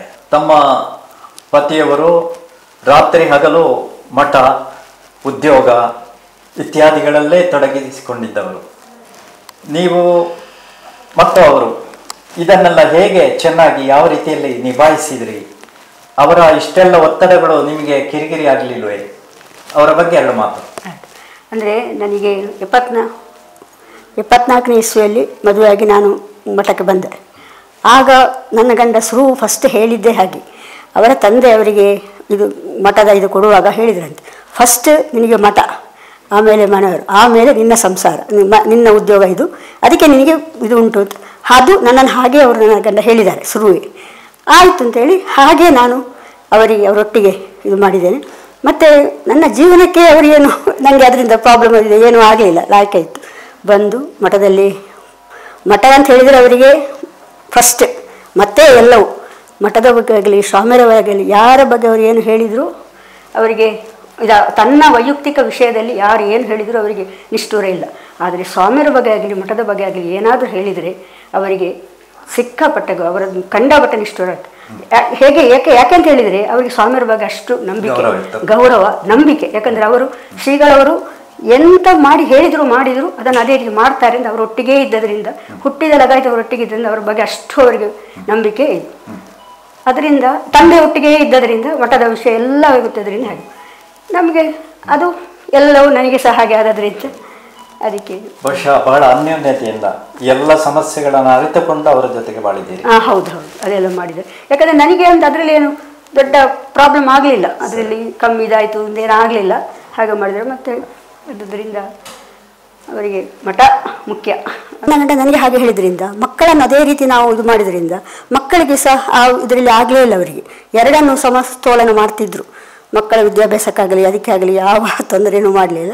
ಎರಡನ್ನು ಮಠದನ್ನು ಇದನ್ನು ಮಾಡ್ತಾಯಿದ್ರು, ಮಠದ ಇದನ್ನು ಸಹ ಅದೇ ರೀತಿ ಮಠಕ್ಕೆ ಹೇಗೆ ಬೇಕೋ ಹಾಗೆಯೇ ಮಕ್ಕಳನ್ನು ಮೊಮ್ಮಕ್ಕಳನ್ನು ಕೂಡ ಆ ಸ್ವಾಮಿಯರ ಇದು ಮಠಕ್ಕೆ ಹೇಗೆ ಬೇಕೋ ಅದೇ ರೀತಿ ನಾವು ಇದನ್ನು ಹೇಳಿಕೊಟ್ಟಿದ್ದೇವೆ. ಅದೇ ರೀತಿ ಇದ್ದಾರೆ ಮೊಮ್ಮಕ್ಕಳು ಸಹ ಹಾಗೇ ಇದ್ದಾರೆ. ಎಲ್ಲ ಮಾಡ್ತಾಯಿದ್ರು. ಬಂದ ಕೂಡಲೇ 5:30 ಗಂಟೆಗೆ ಬ್ಯಾಂಕಿಂದ ಬಂದರೆ ಬ್ಯಾಂಕ್ ಅವರಿಗೆ ಕೆಲಸ ಉದ್ಯೋಗ, ಬಂದರೆ 5:30 ಗಂಟೆಗೆ ಆಫೀಸಿಗೆ ಹೋದ ಅಲ್ಲಿ ಕೂತರೆ ಮತ್ತು ರಾತ್ರಿ ಕಾಫಿ ಕುಡಿದು ಬಂದು ಕೂತ್ರೆ ಏನಾದರೂ ನೀರು ಕುಡಿಲಿಕ್ಕೆ ಇದಕ್ಕೆ ಒಳಗೆ ಬರ್ತಾರೆ. ಮತ್ತು ಬಂದು ಅಲ್ಲಿ ಕೂತ್ರೆ 8:30-9 ಗಂಟೆಗೆ ಆಫೀಸ್ ಬೀಗ ಹಾಕಿ ಒಳಗೆ ಬರೋದು. ಬೆಳಿಗ್ಗೆ ಎದ್ದು ಸೀದಾ ಅದೆಲ್ಲ ಮುಗಿಸಿಕೊಂಡು ಹೋಗಿ ಆಫೀಸ್ ರೂಮಲ್ಲಿ ಕೂತ್ರೆ ಅವ್ರಿಗೆ ಹೆಚ್ಚಿ ಇದ್ದದ್ದು ಅಲ್ಲಿ. ಅದು ಹಾಗೆ ಅವರಿಗೆ ಅಷ್ಟು ಮಾಡ್ತಾಯಿದ್ರು. ಅಷ್ಟು ಅವರ ಬಗ್ಗೆ, ಸ್ವಾಮಿಯರ ಬಗ್ಗೆ, ಮಠದ ಬಗ್ಗೆ ತುಂಬ ಸಂತೋಷ ಆಯಿತು. ಶ್ರೀಯುತ ರಘುರಾಮಾಚಾರ್ಯರ ಅಳಿಯ ಶ್ರೀ ವಿಷ್ಣುಮೂರ್ತಿ ಆಚಾರ್ಯರು ನಮ್ಮ ಜೊತೆಗಿದ್ದಾರೆ.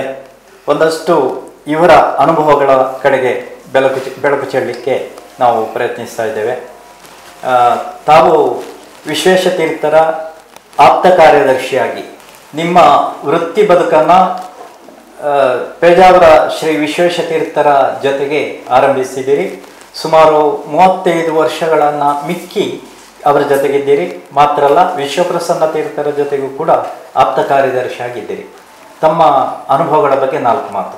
ಪೇಜಾವರ ಶ್ರೀಗಳೊಂದಿಗೆ ಇಡೀ ದಿನ ಸಂಚಾರದಲ್ಲೇ ಜಾಸ್ತಿ ಇದ್ದು ಅವರಿಗೆ ಅಗತ್ಯ ಇರುವ ವಸ್ತುಗಳು ಅಂದರೆ ಒಂದು ರೋಡ್ ಡೈರೆಕ್ಟ್ರಿ, ಒಂದು ಡೈರಿ, ಪೆನ್, ಗಡಿಯಾರ, ಕನ್ನಡಕ.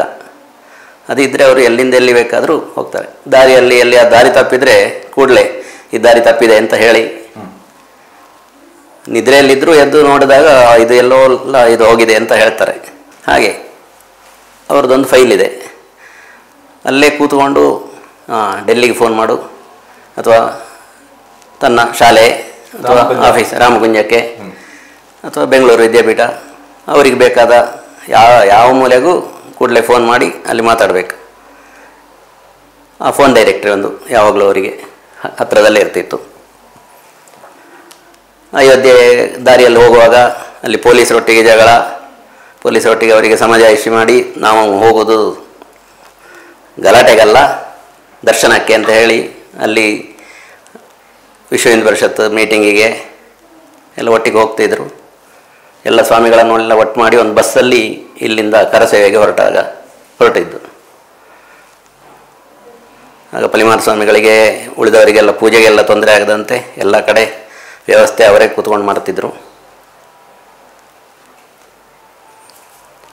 ದಲಿತ ಕೆರೆಗೆ ಎಲ್ಲೆಲ್ಲಿ ಗಲಾಟೆ ಆಗಿದೆ ಅಲ್ಲಿಗೆಲ್ಲ ನಾವು ಇದು ಮೈಸೂರು ಹತ್ರ ಒಂದು ಹಳ್ಳಿಯಲ್ಲಿ ಗಲಾಟೆ ಆಗಿತ್ತು.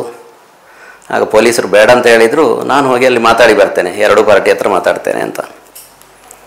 ಹಾಗೆ ಗುಲ್ಬರ್ಗಾದಲ್ಲಿ, ನೆರೆಬರಿಯಾದಲ್ಲಿ, ಚಡಚಣ, ವಿಜಯಪುರದಲ್ಲಿ ಭೂಕಂಪ ಆದಾಗ ಎಲ್ಲ ಒಟ್ಟಿಗೆ ಎಲ್ರಿಗಿಂತ ಮೊದಲು ತಾನು ಅಲ್ಲಿ ಇರ್ತಿದ್ರು. ಅವರು ರಾತ್ರಿ ಹೊತ್ತು ನಿದ್ದೆ ಇತ್ಯಾದಿಗೆ ಎಷ್ಟು ಸಮಯ ತೆಗೆದುಕೊಳ್ತಾ ಇದ್ರು? ಅದು ನಿದ್ರೆ ದಾರಿಯಲ್ಲಿ 12 ಗಂಟೆಗೆ ನಿದ್ರೆ ಮಾಡಬೇಕು, ಬೆಳಗ್ಗೆ 4:15 ಹೇಳಬೇಕು. ವಾಹನದಲ್ಲೇ ನಿದ್ರೆ ಮಾಡ್ತಿದ್ರು.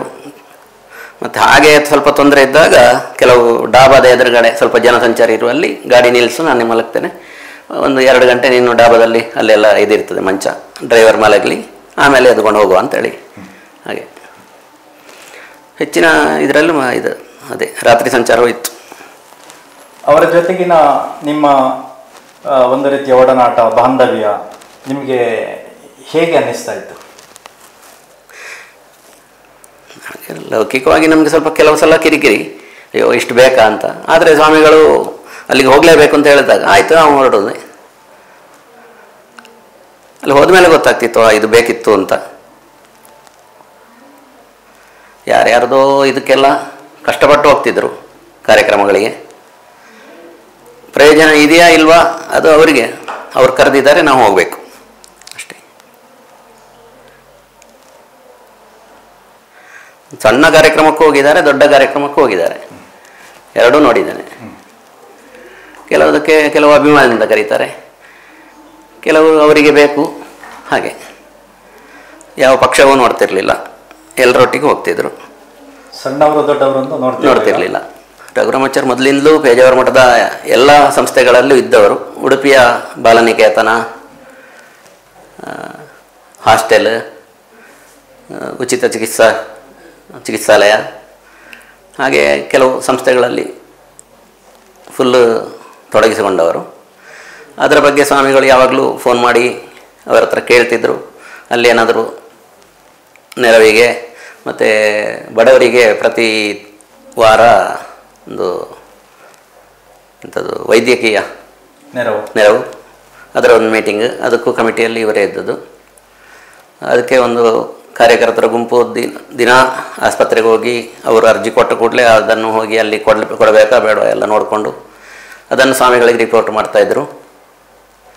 ಮಠದ ದೈನಂದಿನ ವ್ಯವಹಾರ, ಪೇಜಾವರ, ಪೆರ್ಣಂಕಿಲ, ಮುಚ್ಚಿಲಗೋಡು, ಆ ಕಡೆ ಕಣ್ಣತೀರ್ಥ ಎಲ್ಲ ಸ್ಥಳೀಯ ಇದನ್ನೆಲ್ಲ ಅವರೇ ನೋಡ್ಕೊಳ್ತಿದ್ದದ್ದು. ಸ್ವಾಮಿಗಳು ಅವರ ಇದರಿಂದ ಹೇಳಿಕೆಯಿಂದ ಎಲ್ಲ ಕೇಳಿಕೊಂಡು ಅದಕ್ಕೆ ಸಹಾಯ ಮಾಡ್ತಿದ್ರು. ರಘುರಾಮಾಚಾರ್ಯರು ತುಂಬ ನೇರ ವ್ಯಕ್ತಿತ್ವದವರು. ಎಲ್ಲ ಮಠದ ಅಥವಾ ದೇವಸ್ಥಾನದ ಸ್ಟಾಫು ಅವರಿಗೆ ಬೇಕಾದ ಹಾಗೆ ಅವರು ಕೇಳಿದ ಇದಕ್ಕೆ ತನ್ನ ಅಭಿಪ್ರಾಯವನ್ನು ನೇರವಾಗಿ ಹೇಳ್ತಿದ್ರು. ಊರಿನವರಿಗೂ ಯಾರಿಗೂ ಅಸಮಾಧಾನ ಆಗದಾಗೆ ಅದಕ್ಕೊಂದು ದೃಢ ನಿರ್ಧಾರ ಅವ್ರದ್ದು ಉತ್ತರ ಇತ್ತು. ಅದಕ್ಕೆ ಯಾರೂ ಮರು ಪ್ರಶ್ನೆ ಮಾಡ್ತಿರಲಿಲ್ಲ. ಉಡುಪಿಯಲ್ಲಿಯೂ ಎಲ್ಲರಿಗೂ ನಾಗರಿಕರು, ಮಠದ ಅಭಿಮಾನಿಗಳು ಎಲ್ರಿಗೂ ರಘುರಾಮಾಚಾರ್ಯ ಅಂದರೆ ಒಂದು ಅಚ್ಚುಮೆಚ್ಚು ಹಾಗೂ ಸಮರ್ಥವಾಗಿ ಇದು ಆಡಳಿತ ನಡೆಸ್ತಿದ್ರು. ನಮ್ಮ ಜೊತೆಗೆ ಸ್ನೇಹ ವಿಷ್ಣುಮೂರ್ತಿ ಆಚಾರ್ಯ ಅವರಿದ್ದಾರೆ, ರಘುರಾಮಾಚಾರ್ಯರ ಸುಪುತ್ರಿ. ಇವರು ಸಾಹಿತ್ಯಿಕವಾಗಿ, ಸಾಂಸ್ಕೃತಿಕವಾಗಿ ಯಕ್ಷಗಾನ, ಭರತನಾಟ್ಯ ಇತ್ಯಾದಿಗಳಲ್ಲಿ ಅತ್ಯಂತ ಒಂದು ಪ್ರವೀಣರು. ತಂದೆ ಮಕ್ಕಳ ಜೊತೆಗೆ ಹೇಗಿದ್ದರು ಎಂಬ ಬಗ್ಗೆ, ಅಪ್ಪನ ಬಗ್ಗೆ ಒಂದು 4 ಮಾತು. ನಾವು ನಮ್ಮ ತಂದೆಯವರದ್ದ ಕಲಿತುಕೊಂಡದ್ದು ಅಥವಾ ಅವರದ್ದು ನಡವಳಿಕೆಯಲ್ಲಿ ನಾವು ತಿಳಿದುಕೊಂಡದ್ದು ಅಂತ ಹೇಳಿದರೆ, ಮಠ ಮತ್ತು ಸ್ವಾಮೀಜಿ ಅವರಿಗೆ ಯಾವ ರೀತಿ ಬೇಕೋ ಆ ರೀತಿ ನಮ್ಮ ತಂದೆ ಬದುಕಿದ್ದು. ನಾವು ಅದನ್ನು ಪಾಲಿಸ್ಕೊಂಡು ಮುಂದೆ ಹೋಗ್ತಾ ಇದ್ದೆವು. ಆದರೆ ಅದರಲ್ಲಿ ವಿಭಿನ್ನ, ಅದು ಬೇರೆ, ದೊಡ್ಡದು ಅದೆಲ್ಲ ಎಂತ ಇಲ್ಲ, ಅದು ನಮ್ಮ ನಡವಳಿಕೆಯಲ್ಲೇ ಇತ್ತು. ಅವರು ಅದನ್ನು ನಮ್ಮ ಕೆಲಸ ಅಂತ ಹೇಳಿ ಬ್ಯಾಂಕ್ ಮತ್ತು ಮಠದ ಕೆಲಸವನ್ನು ಮಠದ ಹೊರಗೆಯಲ್ಲಿ, ನಮ್ಮ ಮನೆ ಬಾಗಿಲಿನ ಹೊರಗಡೆಯಲ್ಲಿ ಯಾವ ರೀತಿ ಸ್ಟ್ರಿಕ್ಟ್ ಅಥವಾ ಪಾಲಿಸ್ಕೊಂಡು ಬರ್ತಾ ಇದ್ರು ಅದೊಂದು ರೀತಿ. ಆದರೆ ಮನೆಯೊಳಗೆ ಬರುವಾಗ ಅವರು ನಮ್ಮ ಅಪ್ಪ ಎಷ್ಟು ಹೇಳಿದರೆ ನಾನು PUC ವರೆಗೂ ಅವರ ತಡೆಯಲ್ಲಿ ಕೂತ್ಕೊಂಡು TV ನೋಡ್ತಾ ಇದ್ವು. ಕ್ರಿಕೆಟ್ ಅಂದರೆ ಪಂಚ ಪ್ರಾಣ ಅವರಿಗೆ. ಗಳಿಗೆ ಬರ್ತಾರೆ, ಕ್ರಿಕೆಟ್ ಸ್ಕೋರ್ ಎಷ್ಟಾಯಿತು ಕೇಳ್ತಾರೆ, ನಾವು ಹೇಳಬೇಕು, ಮತ್ತೆ ಪುನಃ ರಪ್ಪ ಓಡ್ತಾರೆ ಮಠದಲ್ಲಿ ಕೆಲಸಕ್ಕೆ ಅಂತ. ಅಷ್ಟು ಸಲಿಗೆಯಲ್ಲಿದ್ದು ಕೂಡ ಮಠದ ಹೊರಗೆ ಹೋಗಿ ಅವರವರ ಆಫೀಸಲ್ಲಿ ಕೂತ್ಕೊಂಡ್ರೆ ಆಗ ಅವರು ಮಠದ ದಿವಾನರು. ಆಗ ನಾವು ಹೋಗಿ ಸಲಿಗೆಯಲ್ಲಿ ಕೂತ್ಕೊಳ್ಳಿಕ್ಕೆ ಎಂತ ಇಲ್ಲ, ಅಂದರೆ ಅದು ರಿಸ್ಟ್ರಿಕ್ಷನ್ ಇಲ್ಲ. ಅಪ್ಪ ಏನು ನಮಗೆ ಜೋರು ಮಾಡಬೇಡಿ ಹೇಳೋದಿಲ್ಲ, ಆದರೆ ನಮಗೆ ಅದು ಬಂದದ್ದೇ ಹಾಗೆ, ಅಪ್ಪ ಫೋನ್ ಅಷ್ಟೇ ಹೇಳೋದು, ಒಳಗೆ ಬರ್ತಾ ಇದ್ರು. ಆ ರೀತಿಯಲ್ಲಿ ಒಂದು ಬಾಂಧವ್ಯ ಇತ್ತು. ಮನೆಯಲ್ಲಿ ಪಪ್ಪ ಹಾಗೆ ಇದ್ರು, ಮಠದಲ್ಲಿ ದಿವಾನರಾಗಿದ್ರು. ನಾವು ಅವರನ್ನು ಆ ರೀತಿಯಲ್ಲೂ ನೋಡಿದ್ದೇವೆ, ಈ ರೀತಿಯಲ್ಲೂ ನೋಡಿದ್ದೇವೆ. ಅದರಿಂದ ಎಲ್ಲ ಒಟ್ಟಿಗೆ ಇದಕ್ಕೆ ಫಂಕ್ಷನಿಗೆ ಹೋಗೋದಿದ್ರೆ ಎಲ್ಲ ಕರ್ಕೊಂಡು ಹೋಗೋದು ಹೇಳಿದರೆ ಮಠದ ಸುಧಾಮಂಗಳಕ್ಕೆ ಎಲ್ಲ ಹೋಗುವಾಗ ಅದೊಂದು ನಮಗೆ ಅದೇ ಒಂದು ಜಾತ್ರೆ. ಎಲ್ಲ ಟೂರ್ ಅದು ಇದು ಅಲ್ಲಲ್ಲ, ನಮಗೆ ಸುಧಾಮಂಗಳಕ್ಕೆ ಹೋಗೋದು, ತಿರುಪತಿಗೆ ಹೋಗೋದು ಸುಧಾಮಂಗಳ, ಹಂಪೆಗೆ ಹೋಗೋದು ಸುಧಾಮಂಗಳ, ಅಂಥದ್ದೇ ಗೌಜಿಗಳನ್ನು ನೋಡಲಿಕ್ಕೆ ಅದು ಸಾಧಾರಣ ಈಗ ನಮ್ಮ ಜನ್ರೇಷನ್ನಲ್ಲಿ ಯಾರಿಗೆ ಸಿಕ್ಕಿದೋ ಭಾಗ್ಯ ಗೊತ್ತಿಲ್ಲ. ನಮಗೆ ಎಷ್ಟೋ ಸುಧಾಮಂಗಳಗಳು, ಎಷ್ಟೋ ಧಾರ್ಮಿಕ ಕಾರ್ಯಕ್ರಮಗಳನ್ನು ಸ್ವಂತವಾಗಿ ಅನುಭವಿಸುವ ಒಂದು ಯೋಗ ಪಪ್ಪನಿಂದಾಗಿ ಸಿಕ್ಕಿದೆ. ನನ್ನ ಪಪ್ಪ ನಿಜವಾಗ್ಲೂ ಸ್ವಾಭಾವಿಕವಾಗಿ ಮೃದು ಸ್ವಭಾವದವರು. ಆದರೆ ಅವರದ್ದು ನಡವಳಿಕೆ, ಅವರು ಇರುವ ಆ ಒಂದು ಸ್ಥಾನ ಅವರನ್ನ ಒಂದು ಸ್ಟ್ರಿಕ್ಟ್ ಅಂತ ತೋರಿಸ್ತಾರೆ, ಆದರೆ ಸ್ಟ್ರಿಕ್ಟೇ ಅಲ್ಲ ಅವರು. ಆ ರೀತಿಯಲ್ಲಿ ಅವರ ನಡವಳಿಕೆ, ಅವರ ಆ ಸ್ಥಾನದಲ್ಲಿ ಇದ್ದದ್ರಿಂದ ಅವರಿಗೆ ಆಟೋಮೆಟಿಕ್ ಗೌರವ ಸಿಗ್ತಾ ಇತ್ತು. ಆ ಗೌರವವನ್ನು ಅವರು ಉಳಿಸ್ಕೊಳ್ತಾ ಇದ್ರು, ಬಿಟ್ರೆ ಅದನ್ನು ಪಡ್ಕೊಳ್ಳಿಕ್ಕೆ ಯಾವ ಒಂದು ಎಕ್ಸ್ಟ್ರಾ ಶ್ರಮ ಮಾಡಲಿಲ್ಲ. ಅವರ ನಿತ್ಯದಲ್ಲಿ ಯಾವ ರೀತಿ ಇದ್ರೋ ಆ ರೀತಿಯಲ್ಲೇ ಬದುಕಿಕೊಂಡು ಸಾಗಿಸ್ಕೊಂಡು ಬಂದದ್ದು ಅವರ ಜೀವನವನ್ನು. ಈಗಲೂ ಹಾಗೆಯೇ. ವಿಶ್ವೇಶತೀರ್ಥರ ಪೂರ್ವಾಶ್ರಮದ ಬದುಕಿನ ಕೊನೆಯ ಕೊಂಡಿ ಶ್ರೀಯುತ ರಘುರಾಮಾಚಾರ್ಯರು. ಇವತ್ತು ಅವರ ಬಗ್ಗೆ ಸಾಕಷ್ಟು ಬೆಳಕು ಚೆಲ್ಲುವಂತಹ ಒಂದು ಮಾತುಗಳನ್ನು ನಾವಿಲ್ಲಿ ಪ್ರಸ್ತುತಪಡಿಸಿದ್ದೇವೆ. ಗುರುಗಳ ಜೊತೆಗೆ ಒಡನಾಟದಲ್ಲಿ ಇದ್ದುಕೊಂಡು ಗುರುಗಳ ಎಲ್ಲ ಕೆಲಸ ಕಾರ್ಯಗಳಲ್ಲಿ ತನ್ನನ್ನು ಬದುಕನ್ನು ಸವಿಸಿದವರು ರಘುರಾಮಾಚಾರ್ಯರು. ಅವರು ಪೂರ್ವಾಶ್ರಮದ ಬದುಕಿನ ಕೊನೆಯ ಕೊಂಡಿಯಾಗಿ ನಮ್ಮ ಜೊತೆಗಿದ್ದಾರೆ. ಬಹುಶಃ ವಿಶ್ವೇಶತೀರ್ಥರ ಎಲ್ಲ ನೆನಪುಗಳನ್ನು ನಾವು ರಘುರಾಮಾಚಾರ್ಯರ ಮೂಲಕ ಈಗ ಕಾಣ್ತಾ ಇದ್ದೇವೆ. ಇವರು ಕೊನೆಯ ಕೊಂಡಿ. ಇನ್ನು ಅವರ ಕುಟುಂಬದವರಿದ್ದಾರೆ ಹೊರತು ಅವರ ತಂದೆ ತಾಯಿಯ ಮಕ್ಕಳಲ್ಲಿ ಉಳಿದವರು ಶ್ರೀಯುತ ರಘುರಾಮಾಚಾರ್ಯರು ಮಾತ್ರ. ಡಿಸೆಂಬರ್ ತಿಂಗಳಲ್ಲಿ ಪೇಜಾವರ ಶ್ರೀ ವಿಶ್ವೇಶತೀರ್ಥರ ಆರಾಧನಾ ಮಹೋತ್ಸವ ನಡೆಯಲಿದೆ. ಆ ಸಂದರ್ಭದಲ್ಲಿ ಇವರ ಒಂದು